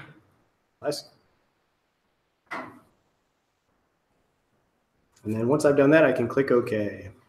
Is that all the projected coordinate system? Is that on, like, you have to load that folder and, like, say if you have this program or it says ArcMap. So the question was whether we have to load in those coordinate systems. All of these are built into the software. There are tools to allow you to use your own projections that are outside the scope of this. So everything you see is built into the software already. So now my description, I see that both a geographic and projected coordinate system listed, my NAD 1983 Idaho. There are also some options at the bottom. We don't need to click these, but if you are going to store three-dimensional data, you can also store Z values, for instance. We'll just click OK. And then notice now we have our fish hatchery shapefile show up within that folder automatically. So scale of 1 to 10, how hard was it to create a shapefile? About a 3. About a 3. I saw a 1. We'll split the difference. About a 2. All right. Let's open the attribute table. So again, I'll go to my table of contents, right-click that fish_hatcheries layer, and then click on Open Attribute Table. So what attribute fields were created by default? FID, shape, and ID. The FID is a feature ID. This is a value the software uses as a label for features to distinguish them. Shape will fill in with the word point as you go. It just denotes the geometry. And ID will also fill in automatically. I'm going to close the attribute table. We're going to add 2 attributes to that table. So the first one will store the name of each of these fish hatcheries. You can see they have names like Sand Point, Clark Fork, Henry's Lake, Ashton, and so on. And the next one we'll call production. And this will be the number of fish each of these produces. I don't have those data in front of me. We're just going to make them up as we go. But just to show you what it's like to enter a numeric field. So let's right-click that shapefile over here in our catalog, my fish hatchery shapefile, and then open the properties.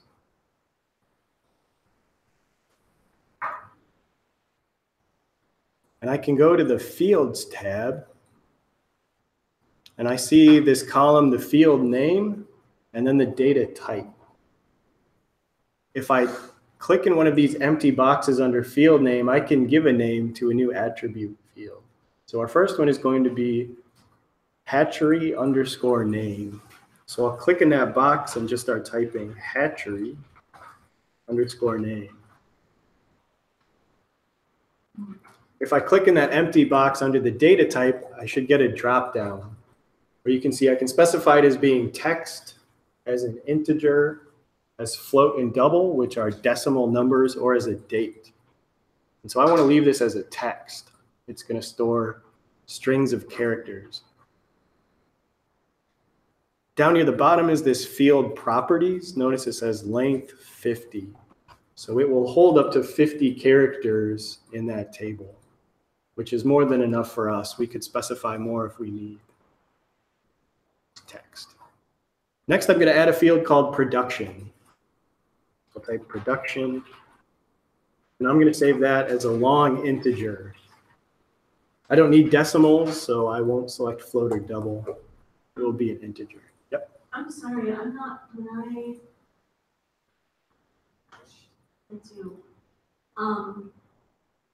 I can go back. So I will click cancel.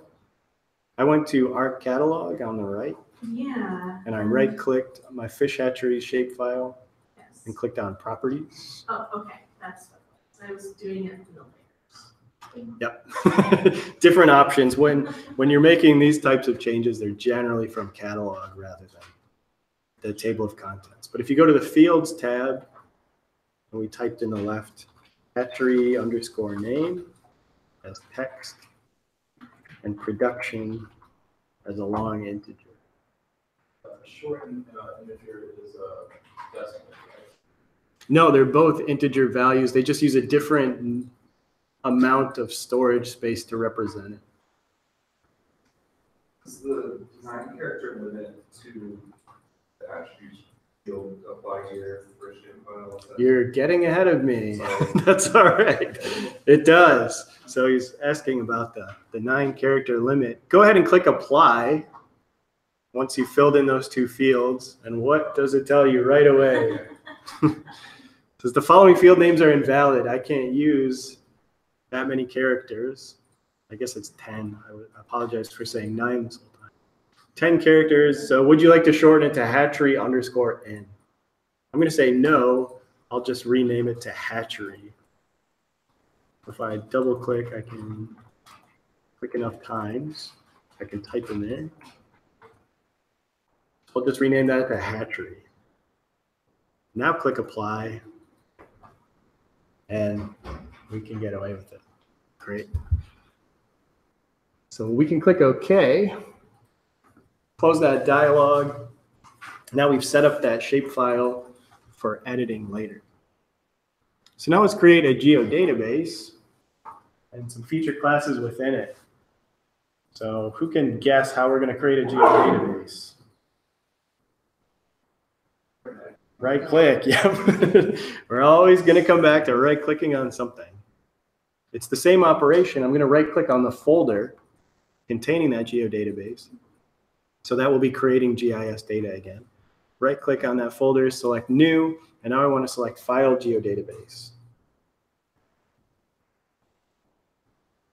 New File Geodatabase, and it shows up right away with the name New File Geodatabase. That's a terrible name for a geodatabase. If I ever see any of you working out of New File Geodatabase, I'm going to ban you from GIS. Do you have a question, Jason? Just quickly, what's, is a geodatabase, is that like a portion of multiple? So it's a container for our data. So multiple data sets live together within it. So let's right click our new file geodatabase and select rename. And I'm going to call it Idaho _ fisheries. And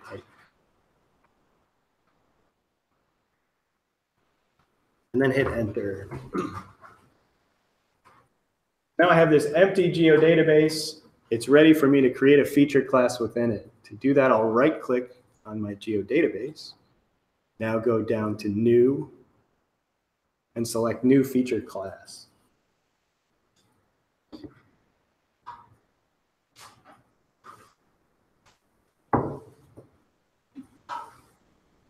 So this one, next one we'll create will represent each of these regions.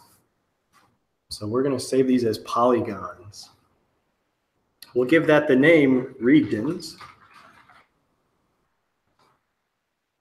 And notice the type of features, if I click this drop down, I have those same ones a shapefile can do, but now I could also create a dimension or an annotation, which I could do in a geodatabase. We're just going to select polygon. And again, we can specify Z values if these are going to be 3D. But I'll click next. Here we can specify the coordinate system for our data, and mine defaulted to this NAD 1983 Idaho TM. I'll show you now, it can also read from the ArcMap document and has this folder called layers. And if I open that, it will show me all the coordinate systems used by the layers in that data frame. So that's just a quick way to find it. But I'll select NAD 1983 Idaho, click next. We can specify a tolerance for features. So I mentioned this before, this is like a quality control. Where features are within this tolerance, they will become merged together. So for our data set, the default is 1 millimeter. And we'll consider distances less than 1 millimeter equivalent. The default is usually fine. So I'll select next. The configuration, we can choose the defaults, click next. And now we can set up our fields right away from the dialog. So we will also want to give a name for each of these regions. I'm going to type region _ name and store it as a text field.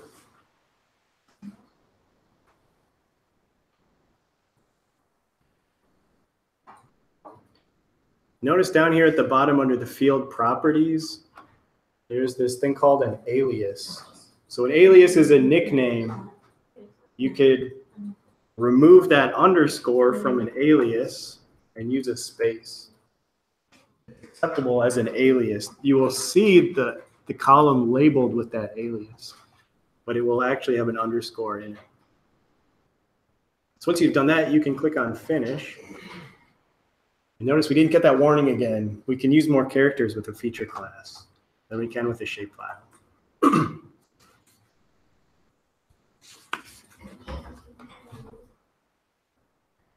Is everybody there?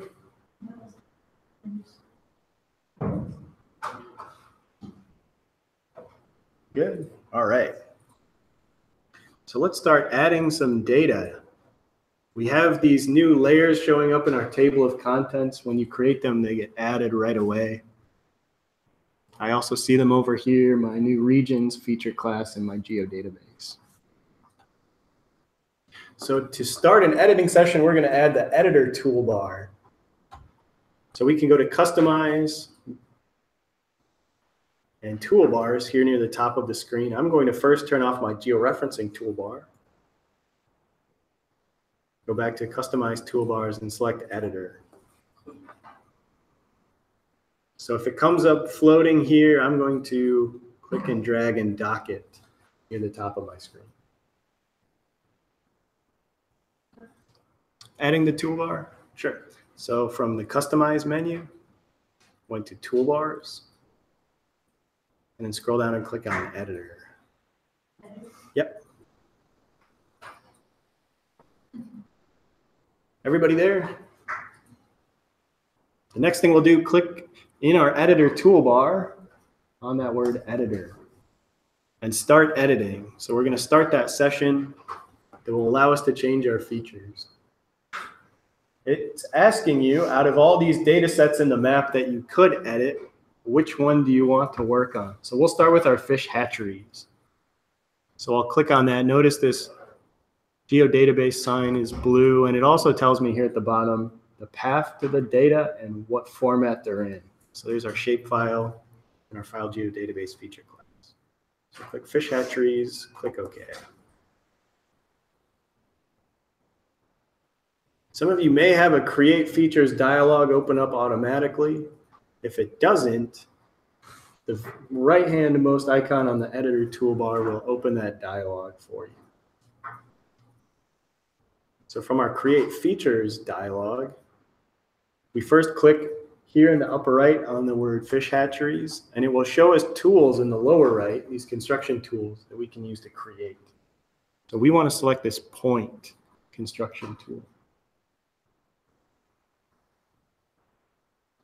And now notice my cursor has a small circle right at the tip of it. So everywhere I click, it's going to create a new point.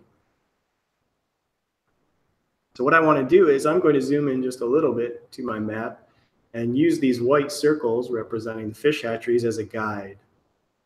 So I'm just going to click and drop a point for each of these fish hatcheries. So we're not going to use these data for any other analysis. We don't need to worry about being super precise. I'll add one for each of these fish hatcheries.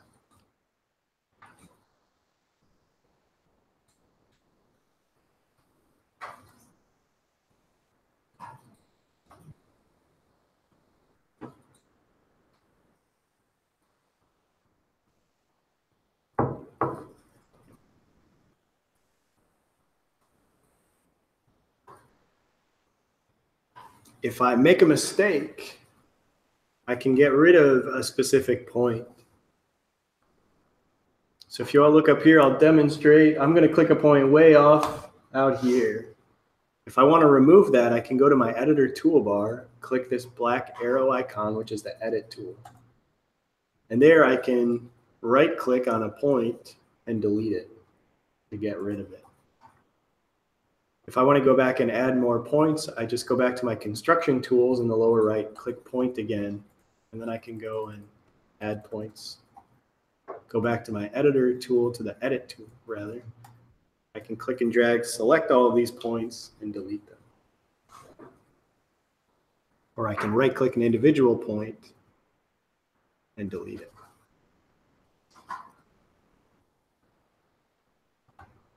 So does everybody have pretty much all of those drawn in? All right, let's fill in the attribute data then. Let's open the attribute table. I'll right click my fish hatcheries here in the table of contents, and then click on open attribute table.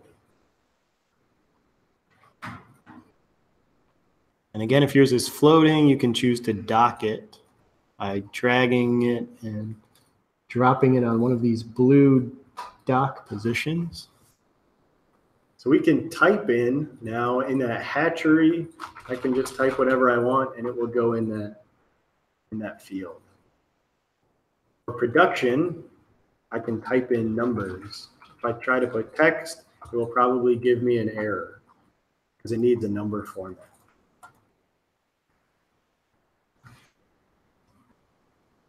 I can click here on the very left side of that first row with FID 0. Whoops. It's fine. I put a value in here. But if I click this gray box to the left of FID 0, it will highlight that row in blue. And then notice that point is also highlighted in blue. So I can tell that was Clark Fork for my hatchery name. For my production, again, we're just going to make this up. Some number, whatever you like, 25,000. You just click in one of the cells. Okay, I'll come take a look. But you can go and use this highlighting of the points to fill in their names and make up some value.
Okay.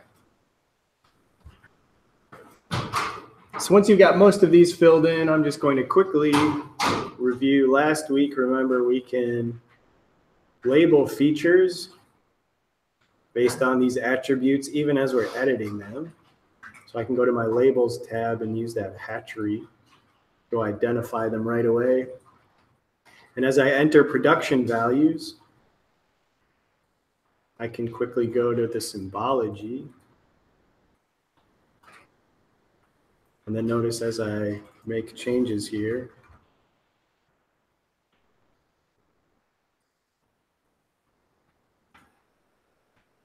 we'll update that symbology right away.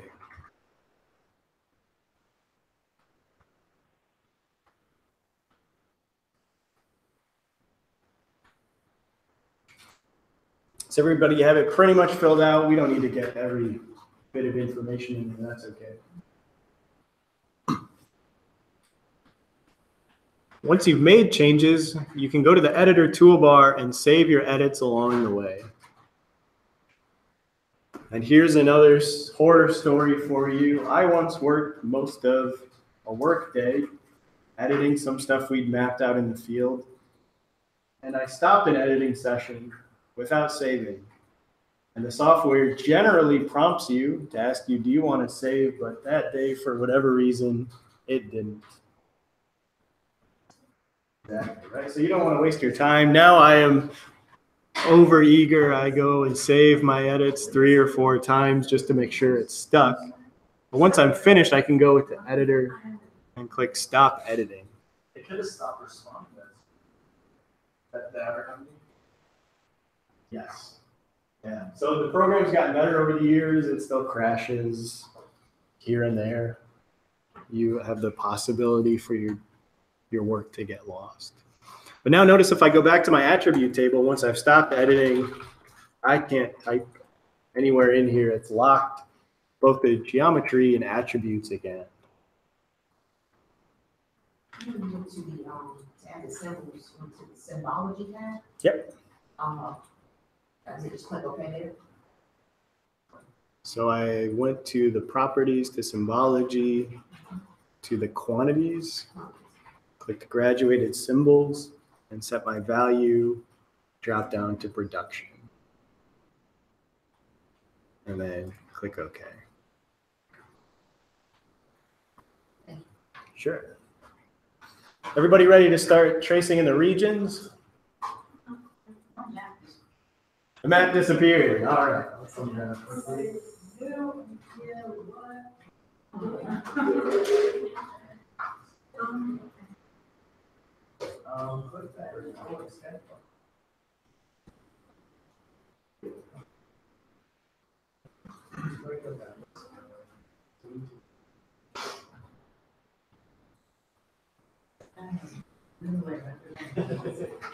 All right.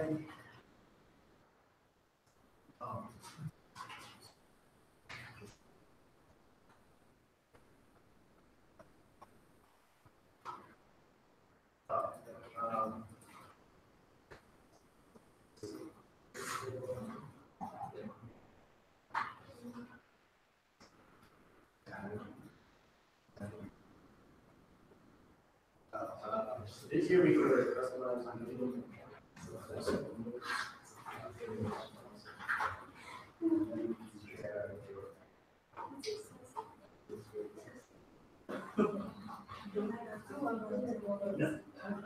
It's just an example. So once you go to the editor, save your edits. Yep, so we don't need to match everything perfectly. We don't need to fill in all the attributes. We're just learning today.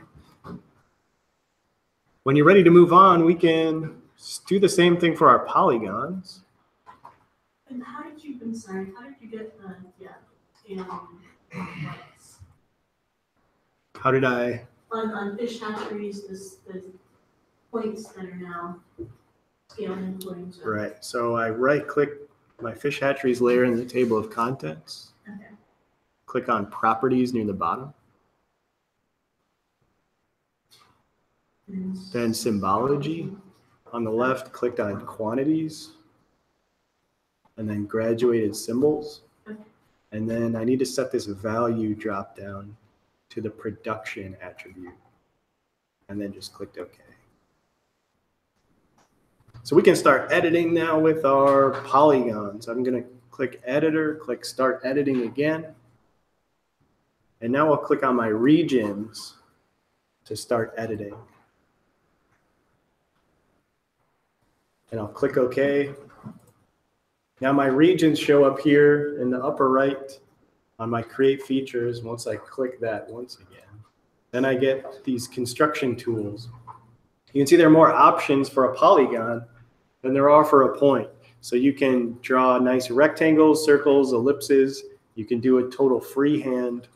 Let's just start with the polygon option. So now everywhere I click, it's going to add the vertex for a shape. So as I go, it's going to connect all of these points sequentially. So what I'm going to do is let's start down here in the southeast corner with that southeast region. I'm so sorry, how did you? So are you in did you start the editing session again? Oh, sorry. Start editing, click on regions. Yep, click OK. And then in the create features window in the upper right, click regions again and polygon. Yep. So I'm going to start here at this corner, very southeast corner, click a point. Notice now I have something connected to my mouse. I'll go to the north and click here. And now notice I'm starting to define a triangle. So I'm going to start clicking and adding points. Basically tracing this boundary with a line. So again, our goal is we don't need to be perfectly accurate, just get comfortable using the tools.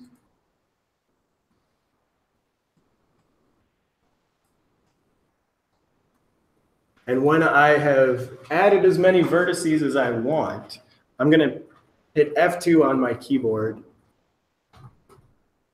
And that will finish my sketch. They use the term sketch for this polygon we're creating.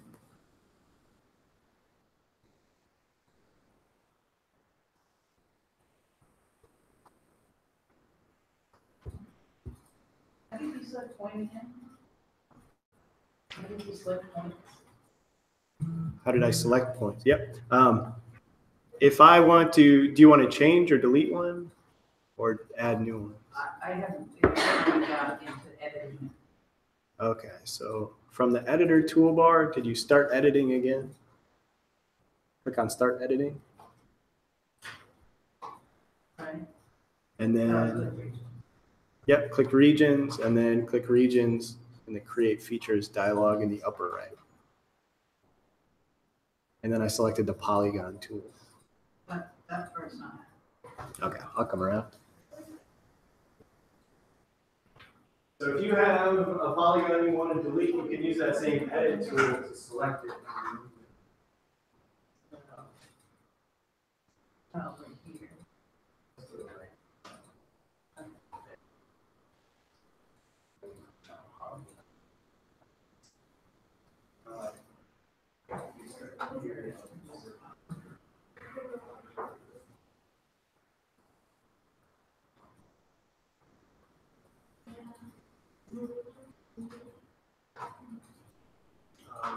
We just need to add the other data set to the map.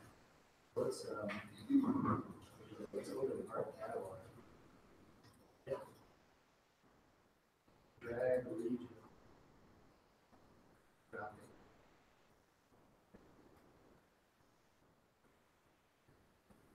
Stop editing. And then start editing again. And go to regions. Click OK. Click on regions.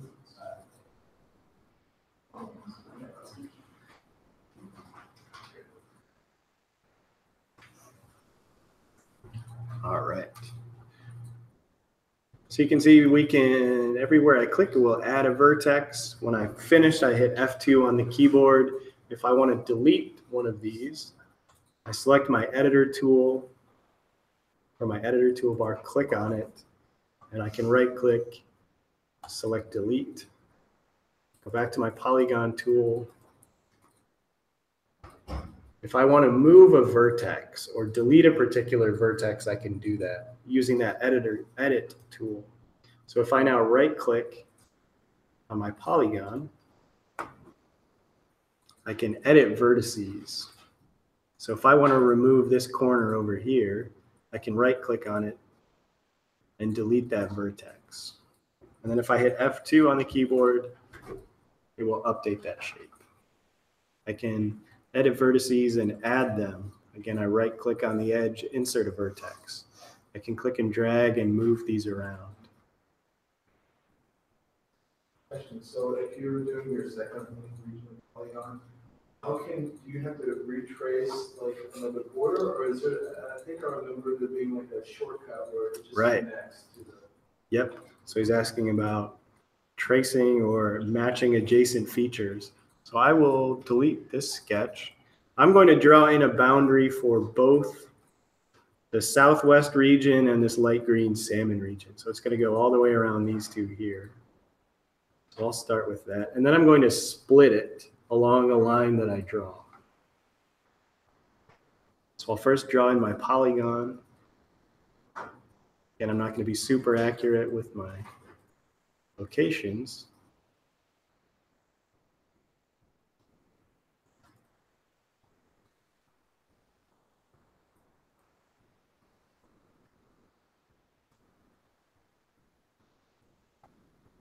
I'll finish that sketch. So this polygon right now is covering two regions. For my editor toolbar, there's a cut polygons tool. So I can select that And I start by clicking outside of that polygon. And then as I click and draw a line through the polygon and double click, it will automatically split the two. So now I have two polygons with no overlap between them. So generally, if you were going to do this type of digitizing, you generally start big and separate as you go, so you don't have those I errors. guess, say, if you did that, like, if you're gonna do the Niagara Springs polygon, Mhm. instead of like going around the whole thing, how can you just do, like, can you connect the line from one polygon to the other? Like, you don't have to trace the whole polygon, right? Right, you want to use this existing boundary. Yeah. There is a trace tool. Where is that one?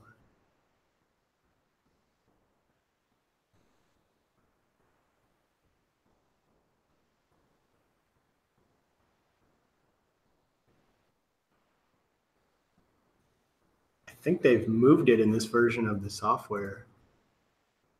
It might be on the advanced editing toolbar or hiding somewhere else, but these are just a very, very basic editing tools. There are lots of advanced editing tools. So there's like a trace where I could draw my line from here for this boundary. Where is it? It's the, I don't know, it's the, under the midpoint. Under, Like, right, midpoint, the third line tool. Right there it is. Thank you, Jason. It was somewhere. So we need to select our polygon tool. From this drop down, we can trace. So first I need to construct an edge. Click here, go back, select trace. And now I can click and just drag all along this feature. Click for the finish, go back to this tool, click here, Thank you. and trace this other boundary. Yeah, so you can see it gets fairly advanced for all sorts of more advanced editing features. But does everybody feel comfortable adding points, drawing in these basic polygons? Right, so we can also open these attributes for our regions. We could put their names in there, right click in our table of contents, fill in region names.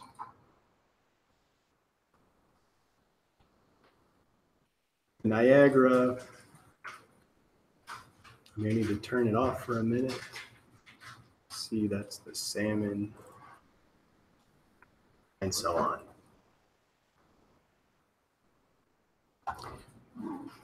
So now I'm going to go to my editor toolbar and I'm going to test the software. And if I click stop editing without saving, it does prompt me. Do I want to save? And I'll say yes, but don't rely on that.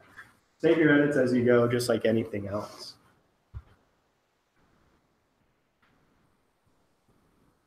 Anybody need help? Questions? Sure.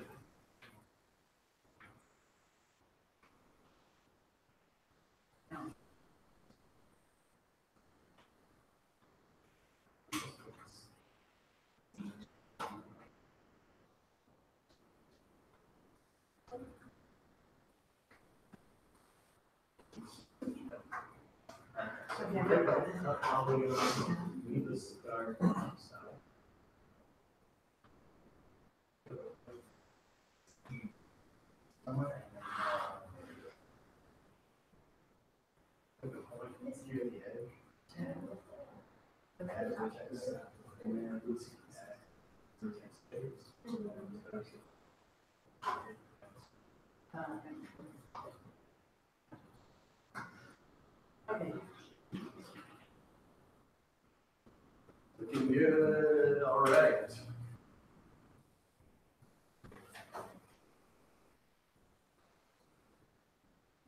Okay. Is there like information on Ezra's website about all of these tools and like, is there like a good instruction manual where you can find it? Yeah, from the ArcGIS desktop website, they have documentation for all the editor tools, advanced editing tools. If you look in the Esri training through my.esri.com, I would need to look, but they probably have some web tutorials and stuff.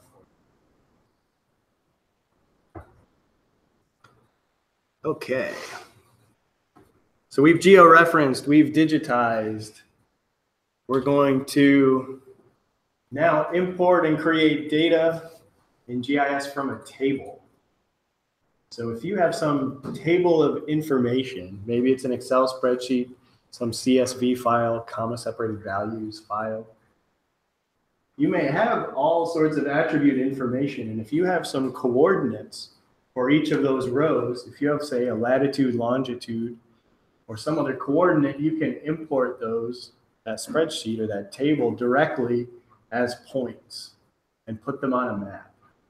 And so when you do that, we're going to add XY data to the map, is the tool we'll use. When you do this operation, it creates something called an events data set. So you add the table to a map, add it as XY data, it will show up as a layer, like a points layer with the word events after it. So we can quickly add our data. The events data set only lives in that map document. So what that means is if you want to use those events in a different map for analysis, you can't. They don't live outside of that .mxd file. But we can export those either as a shapefile or as a feature class and make them a permanent data set that we can use later on. The positioning information to do this can be in any coordinate system as long as you know which one it is. Because we have to tell the software the coordinate system we're using.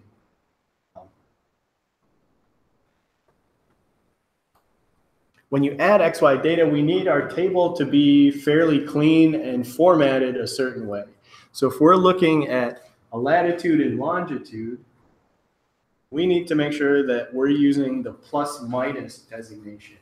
So the letter W for west or N for north can't be used. It needs to be positive or negative. It also wants things in decimal degrees, not degrees, minutes, seconds.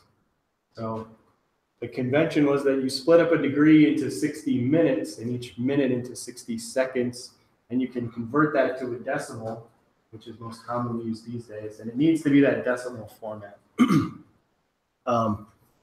Let's see. If you look at this example spreadsheet here, that first row is the label for each column or each attribute field.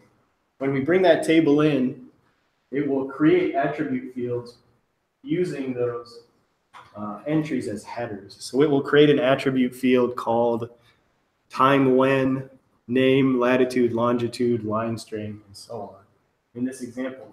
So you need to make sure that there are no spaces or special characters in these values before adding them to GIS, or it can cause problems. Some other hints, you need to have latitude and longitude in separate fields, not in one column separated by a comma. They need to be in two columns.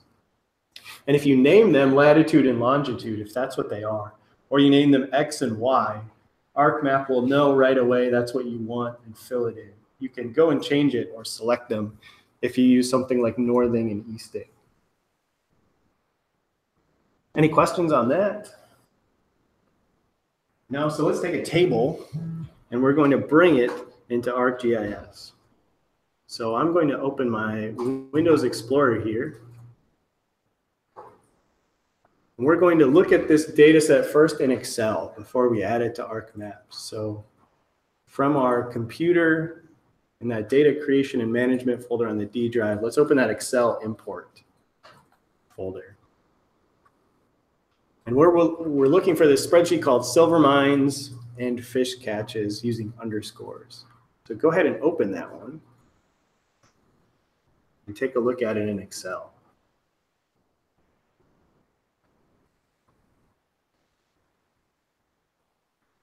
So once you've opened it, take a look at those columns. What sort of information do we have to locate these? What sort of just positioning information is there?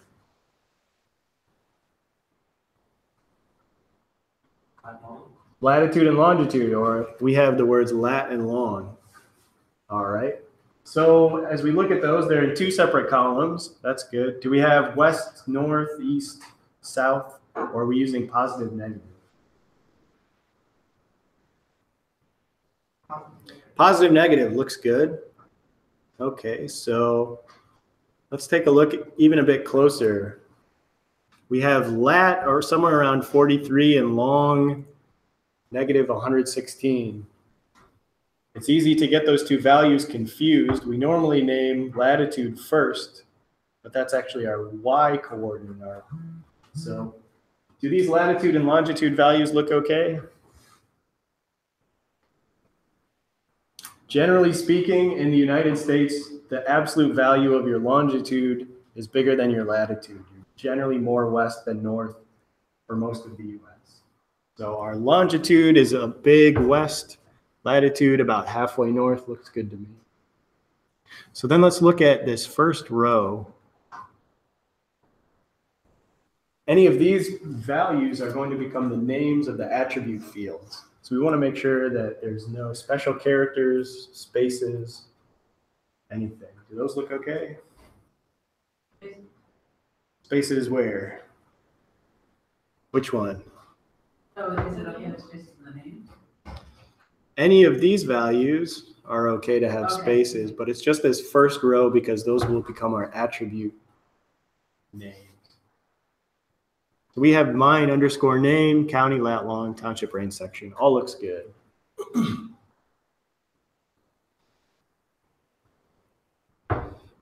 Made it too easy for you guys with this nice clean data set. Next week, we might have to clean some up on our own. So let's go ahead and close this table in Excel now. Gone through, made sure it meets all our requirements. We can close it without saving.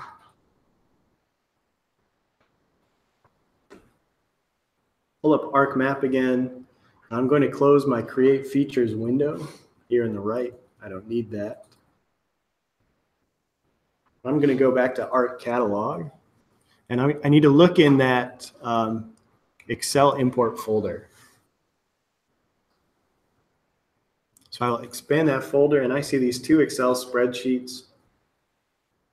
And if I expand that silver mines and fish catches, I forgot to point this out, it had two sheets within it, and you can see those individually here. So we're interested in that silver underscore mines sheet. We can add a table to ArcMap just like any other data set, but notice what happens to my table of contents when I do it. So I'm going to drag and drop silver mines, and notice it changes your table of contents. So what we've seen so far is in the upper left corner, this list by drawing order. There's different ways of viewing our table of contents, and now it's switched to view by source or list by source. Standalone tables in a map document won't show up in the drawing order because they're not drawn on the map. But from our list by source view, we can see those. So does everyone have that table added to the map document? No? So from our Excel import folder, and then the silver mines and fish catches Excel sheet, we expanded that one and then drag and drop silver mines. Got it. Let's go ahead and open that table. I'll go to my table of contents, right click silver mines and click open. And here I can see it did exactly what I hoped it would. It's red in that first row and named my column. So now I have the attribute my name, county, lat, long, and so on. So I'll close this table. And the next thing I need to do is the add XY data step. So now I'll right click this silver mines table over my table of contents, and near the bottom is this display XY data option.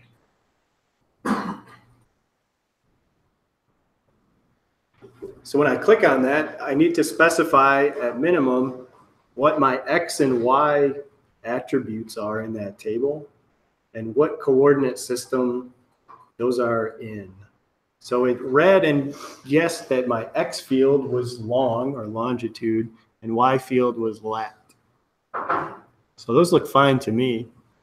What coordinate system does it think those values are in?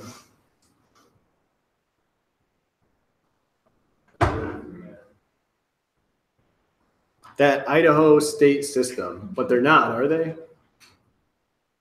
No. So that projected coordinate system had units of meters. We're using latitude and longitude, these angles.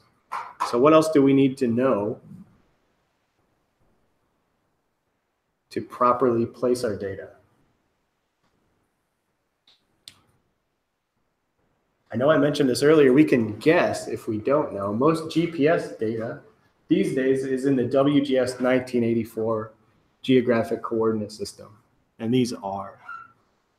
So we need to tell it which coordinate system it is by going and clicking on Edit down here near the bottom, and I'll scroll up, close my projected coordinate system folder, and go to Geographic Coordinate Systems. Scroll down to the World folder, and then scroll down until I get to WGS 1984 and click on that one.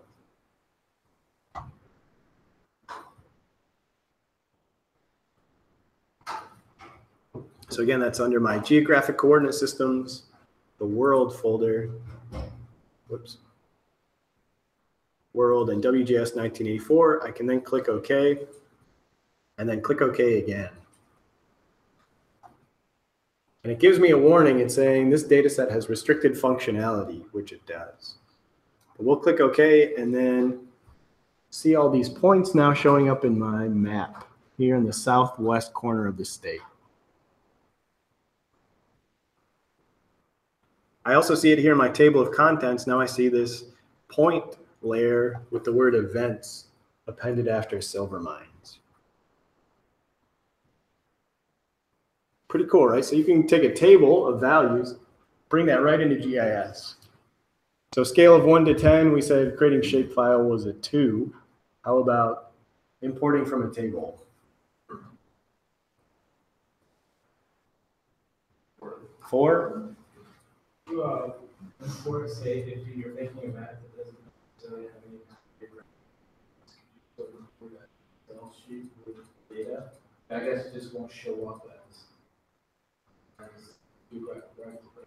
Yes, you can bring tables into the software that don't have location information just as a standalone table. I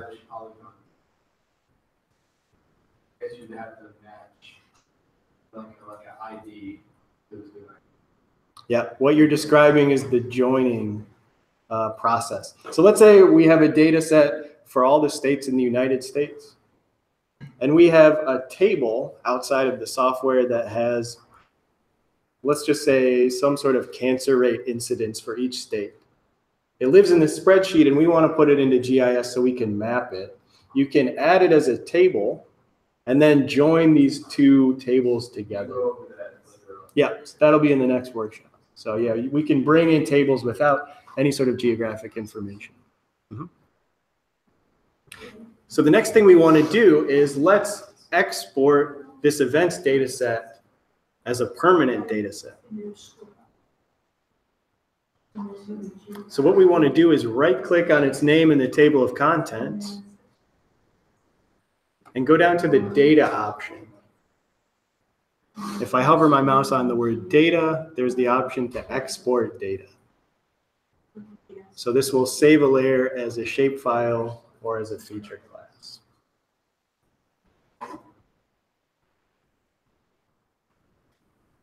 So I'll show that one more time. So once you have your events layer, we right click its name in the table of contents.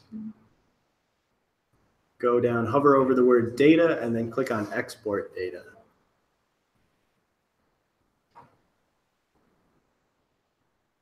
So we can export using one of two options for the coordinate system. We can use the source data, so save a shapefile in WGS 1984, that geographic coordinate system, or we can use the data frame coordinate system.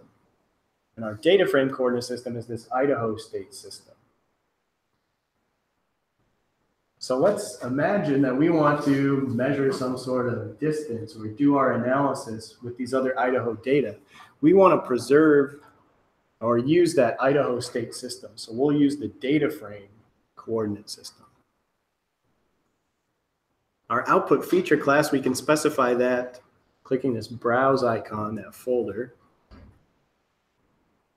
And I'm going to go to that geodatabase we created. So I'll click in my look in at the top and go to data creation and management, to my creating GIS data folder. Double click on my Idaho Fisheries Geodatabase. And I see my regions feature class in there. I can rename, again, export output is a terrible name. If I see that used in your data, I'll fire you from GIS. We'll call this silver_mine. So long descriptive names are good. They help you remember what things are. I'll click save, and then I can click OK. And it will ask me if I want to add it to the map as a layer. I can select yes.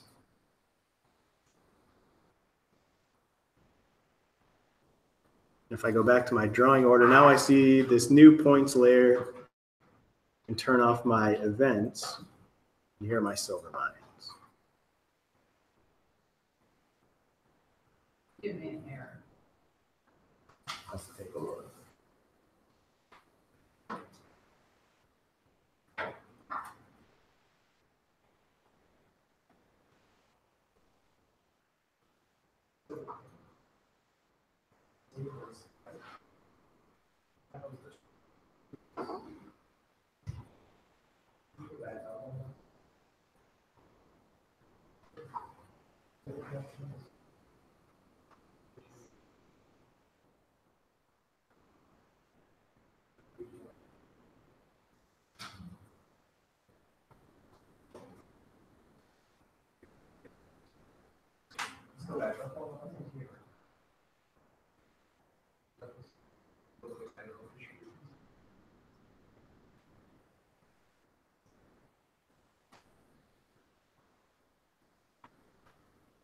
All right.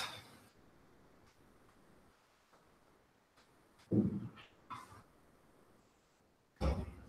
Now, pretty okay. good. Yep. Why would we do that versus using the events? If I close ArcMap Right. without saving that map document, I would lose that events layer. Okay, They only live in that map document. They're temporary. okay. Now we've created a feature class separate from our map document that's going to stay on the hard drive, so we can add that data set to any map we want. Yep. Great question. All right. So that's all I have for today. We'll finish a little early. Now it's warm in here and it's getting late on a Friday afternoon, so our next session, we'll work with tabular data. So learn how to query those attributes, how to identify and select a subset of our features based on some criteria. We'll learn how to geocode data. So it'll be similar to what we just did with this XY data. But if we start with, say, a street address or some other description of a place rather than coordinates, we can also match that to a location on the Earth. A process called geocoding. And then we'll learn how to do those tabular joins, right? So we can append attributes from one table to another. And we'll learn how to do those things. Before you leave today, our certificate of attendance, this is the second one in our ever-growing list of workshops. But please go to this address, provide a little bit of feedback for the day. Thank you all for attending. That's all I have. Drive safely out there.